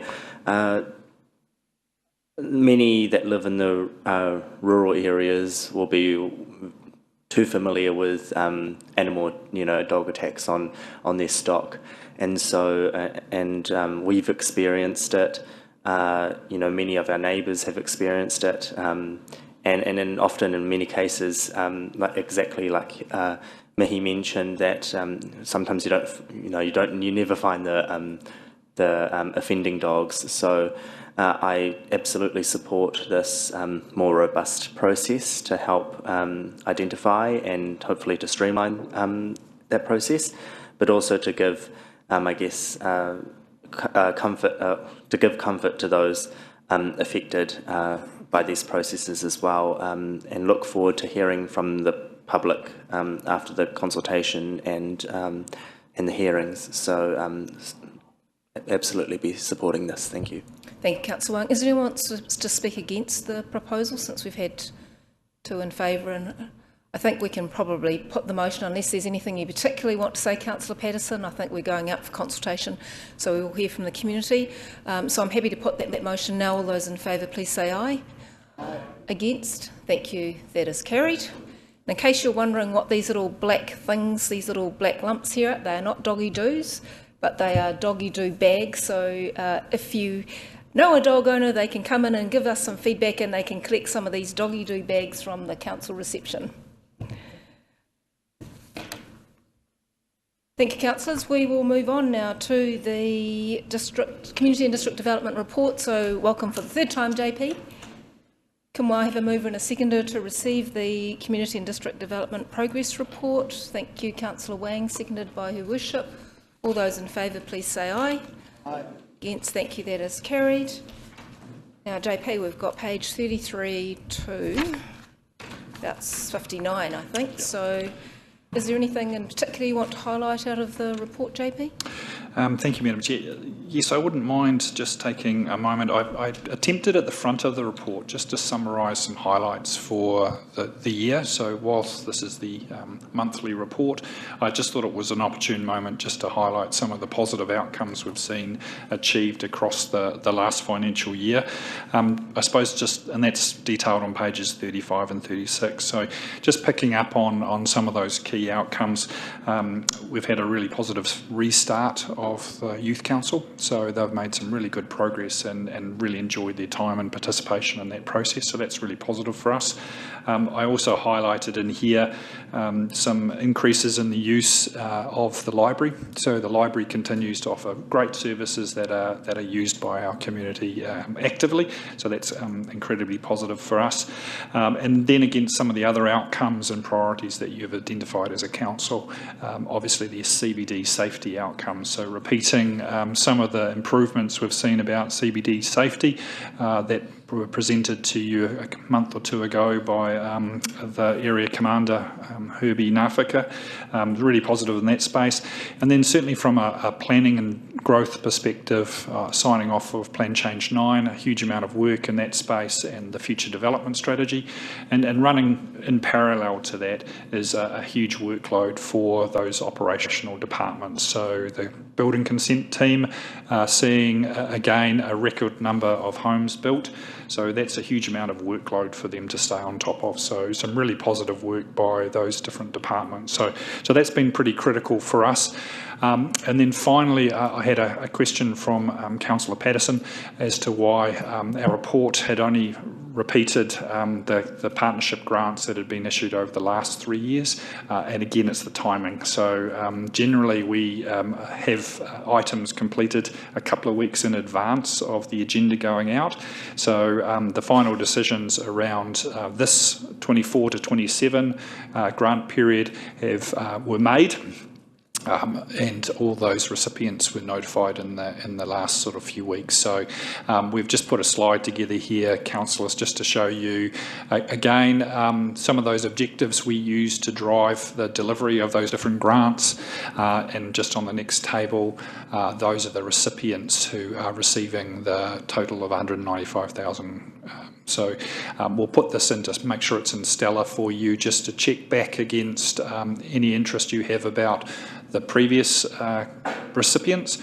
So obviously we had received something like $600,000 worth of applications for what was a limited fund. So a really tough set of decisions by those who evaluated these applications and to finally come to this. So for a lot of groups, they've had to see a slight reduction or a reduction in their funding, and obviously some quite hard decisions also made as to those recipients. So that's the final list. It's now should be in Stellar for you, just to give you an update. So those various groups have received that information. So outside of those points I've just made, happy to answer off any questions around my report. Okay, Councillor Wing. Thank you, Madam Chair, and thanks, JP. Just a quick one now that this is still up there. My recollection was that once the panel decided, deliberated and decided on the funding, that that recommendation would then come to council or committee for final approval, and it has been the process in the past, from what I remember, because Councillor Kaifong and I were both on that committee for the partnership agreements. Just wanting to make sure, clarification if that was still the process or not. We're looking confused around the table. I don't believe that was the process this time, that panel had the delegation to action. So my understanding is that those groups have been notified that that was their grant application. Because I just brought up the guidelines for the partnership funding applications, and underneath it did say that the dollar value of each partnership agreement will be determined by council committee, subject to the funds available and content of applications by July 2024. Just wondering whether there was a delegation actually to the committee that was set up by council, of which Councillor Patterson was the councillor appointed to that. I think that was the process, and I think that is why the groups have already been notified. Councillor Wang? Yes, no, that's okay. I just wanted to double check on that process because I knew that this had already been done. If we haven't done that correctly, and again, my assumption is the team had followed the policy correctly. If that's not the case, Councillor, we would certainly have to bring this back then next month to absolutely confirm that. But I'm hoping we've followed the procedure correctly. Well, we'll take that as an action point then for JP to check that and just confirm at the next meeting, because we did update the policy guidelines, I think, when we rewrote the policy around the grants. Any further questions, councillors? Councillor Patterson? Thank you, Madam Chair. Thank you for your report, JP. Page 40. I might have read this wrong, but we've talked about it a lot. The roundabout down by the end of Eat Street. One of the last sentences there gave me the impression that no further work because the funding was not allocated. So all of that has come to nothing. Councillor, we have undertaken our design, you're right, there is no currently allocated funding, so we have a design that we would like to see progressed, and I think it was one of the ones that we raised through the regional land transport strategy, so no regional funding has been considered for that. So obviously now it becomes an issue for us to consider as an annual plan project, or failing that it goes into the mix for us in the wider CBD planning phase to be considered when we look at the inner city investment. So it's either something to do out of sync at an annual plan, or we build it into our discussion or prioritisation around the next LTP or the funding we've currently got for inner city. Okay, thank you. Subsequent question. Page 41, I've asked this previously, and you did quite an in-depth report on how the CCTV helped a particular police operation. Any updates on the NZTA Waka Kotahi issue with regards to the access to their network? No, I think the conversations are ongoing nationally and certainly for us locally. Thank you. Councillor Lee. Thank you, Madam Chair. Like Councillor Patterson, I'm interested in the link between the lakefront and the inner city, and 4 intersection concepts were provided and a preferred option selected for detailed design. I think the public might be interested in having a look at the 4 designs. I certainly would. Is there a way that this can be, we can see those? Don't know if the 4 designs are relevant. As I say, it was more of a high-level concept set of conversations where, with the stakeholders involved, they evaluated the various different criteria like safety and visibility across. So when we identified the final design, I think the final design is relevant. So I think we've got a workshop proposed later in September, I think it is. I think at that point, I'm happy to make sure we made that available and people have the opportunity to see that concept at that stage. Sorry, which stakeholders have been consulted? My recollection, so it was one of my team members who undertook that work. I think they've worked with our own internal stakeholders, so the transport staff. So there was a very clear view of how it fitted in with the CBD road circulation. I think also the concepts were also discussed with the businesses, particularly in Eat Street, because of the interface with Eat Street down onto the lakefront. So that's my recollection. I can certainly take that as an action to go away and just check who those stakeholders were. Would you be able to circulate the 4 designs for us? Yep, I think, as I said, 3 of them are probably very conceptual, post-final design, but I certainly can. Thank you very much. Thank you. And Council, we will have an opportunity to discuss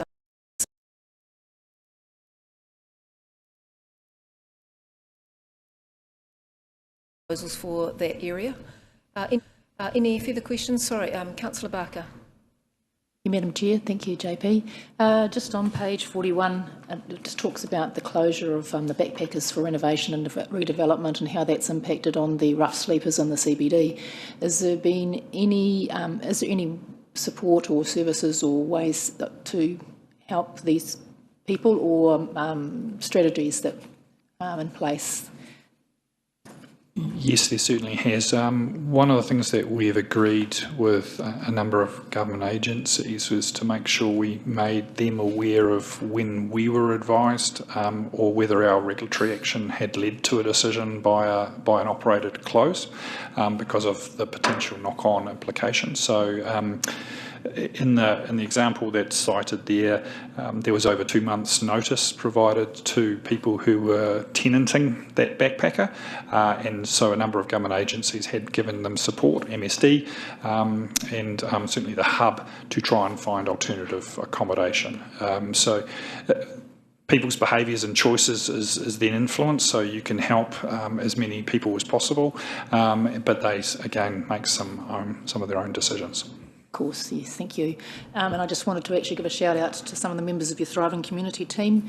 I just wanted to thank them very much for their engagement with the Mamaku community over the last few months around supporting them through the Mamaku Hall closure, but also in their empowerment as a community. So just thank you very much.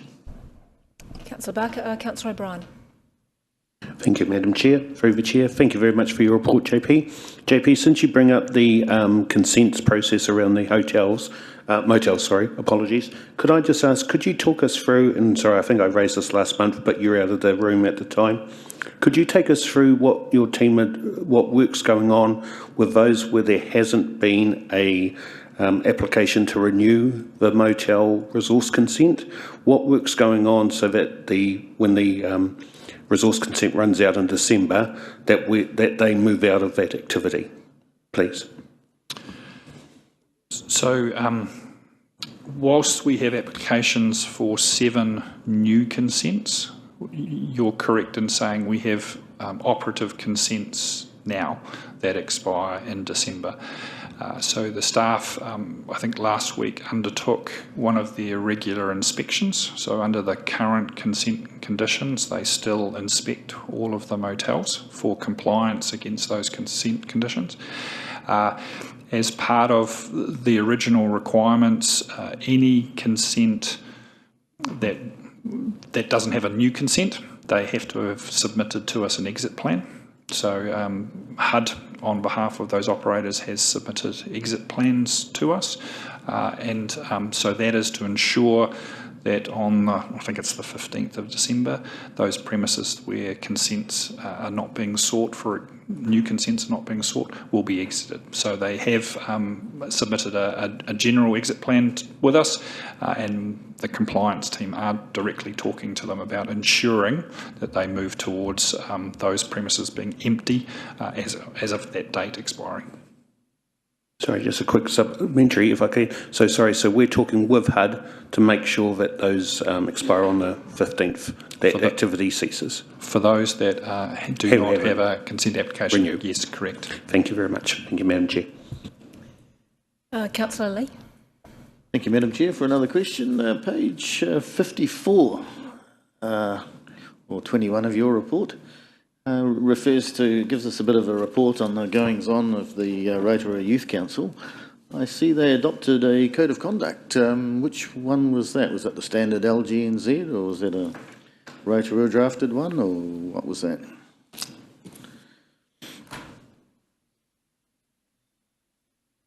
Sorry, Council, I don't know that detail. I'd have to go away and find an answer to that question. Anybody else know?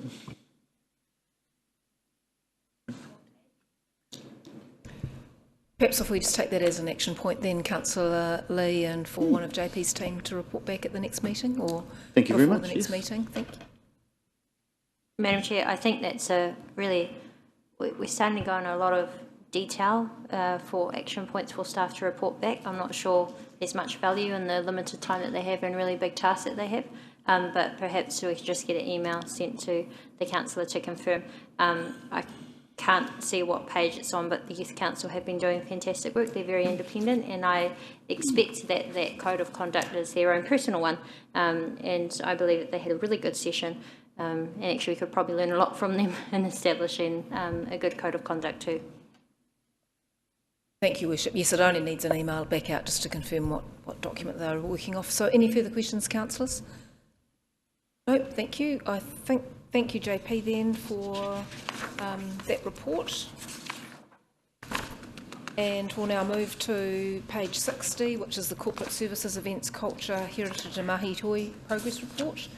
So we'll welcome Thomas. So move in a second to receive that report, please. Thank you, Councillor Barker. Seconded by Her Worship. All those in favour, please say aye. Aye. Against, thank you, that is carried. Welcome, Thomas. Thank you, Madam Chair. Good morning, councillors. Happy to take the report as read and answer any questions the members may have. Nothing you want to highlight there, Thomas? No, I think there's something in the report that might come out, but we'll see. All right. Councillor Patterson. Thank you, Madam Chair. Thank you for your report, Thomas. Yeah, there was one that jumped out at me. Page 67 of the agenda says that we have the LGNZ conference here in July of next year. Is that true? If it's in the report, but I'm not too sure. I'll have to confirm. Maybe I'll jump in there. I think we were seeking it, and I believe we've been unsuccessful in securing that conference here in Rotorua. Okay. Sorry, I can confirm. I believe we have been unsuccessful, but LGNZ had approached us as part of that. Yep. So as they were exploring options. But just to clarify, councillors, so that page, the first set of the table is proposals that are underway, and the second part of the table are ones that have actually been confirmed. So unfortunately, yeah. But I did hear Andrew announce that we have the Trends Conference in May. Is that correct? 2025. That's awesome. Great. Thank you. Any further questions, councillors? Councillor Lee. Thank you, Madam Chair. I was intrigued by, on page 62 of the report, this is in reference to the Rotorua Museum, that they're running a program, and it says here, program highlight, Land of the Taniwha. Students listen to stories of Taniwha special to their area and locate their dwelling places in relation to their school. They consider why Taniwha are there and how knowledge of their presence was important to people in the past and is still relevant today. Students investigate what taniwha may look like and present their findings through practical artwork. I'm interested to know how taniwha are still relevant today. I think... Point of order, Madam Chair. Relevance. What's in the report? Councillors, I think there's quite a lot of detail in that, and I think it's pretty self-explanatory, so I think we'll move on and take another question. I think if you were interested in that, maybe you could go and talk to the Library staff, Councillor Lee, but I think we are here talking strategic stuff and just trying to get any further information that councillors want that they've not been able to access elsewhere. So, I will... No, Councillor Barker. Thank you, Madam Chair. Thank you, Thomas, for your report. Just a quick question around the night markets. I noticed that our contribution as a council has varied somewhat over the last 3 years, slightly less this year. Can you just go into explain a little bit about why and that varies, and please? There is quite I think a fluctuation between 22 and 23. You'll see in that to 24, and I think if you look at the financial contribution in conjunction with the table underneath that looks at the operational hours, I think in particular 2023 was a year that was, I don't think it stopped raining, and a lot of the night markets were cancelled, and so there's I guess a fixed element cost component to it. And there was also the transitioning out of the farmers market on the Sunday as well, and so all those factors come into play, and then different levels of sponsorship that has been received through the years. So I think what I will add is it's pleasing at the moment that you recall those barrows that we have for the Sunday night market, which we used as part of the conferences recently. We're just in discussions with a third party who's looking at establishing their own farmers market over the summer period, and so looking to lease some of those to that entity, and hopefully they are successful with regards to their endeavour in that space. So, so for us, we're just focusing on the night market at the moment. That's interesting here. Thank you. Councillor O'Brien. Thank you, Madam Chair. Through the Chair, thank you very much for your report, Thomas. Just to follow up on the night markets as well, so could I just clarify? So on the figures that we've got just for 22, 23 and 24, council contribution has been in the vicinity of 400,000.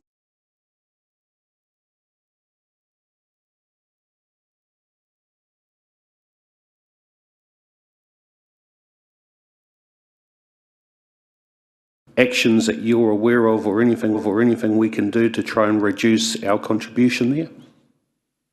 Yep, so just Councillor, just to clarify, for 2024, Council's contribution will be 84,000. So, it's a $268,000 operating cost, of which 180,000 is contributed from other revenues.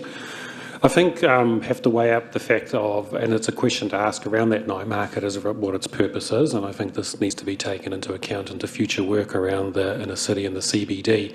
It was always intended to be an activation component with regards to giving not only our locals but our visitors something into their future, and so something to consider for the council to consider into the future is that if that contribution at the moment is about 84,000, and then you divided that by the 46 markets that took place, is $1,700 per market a realistic and fair contribution with regards to community activation. However, as I said, that's something for you to consider into the future with regards to the inner city strategy and how that market could or could not fit into that space.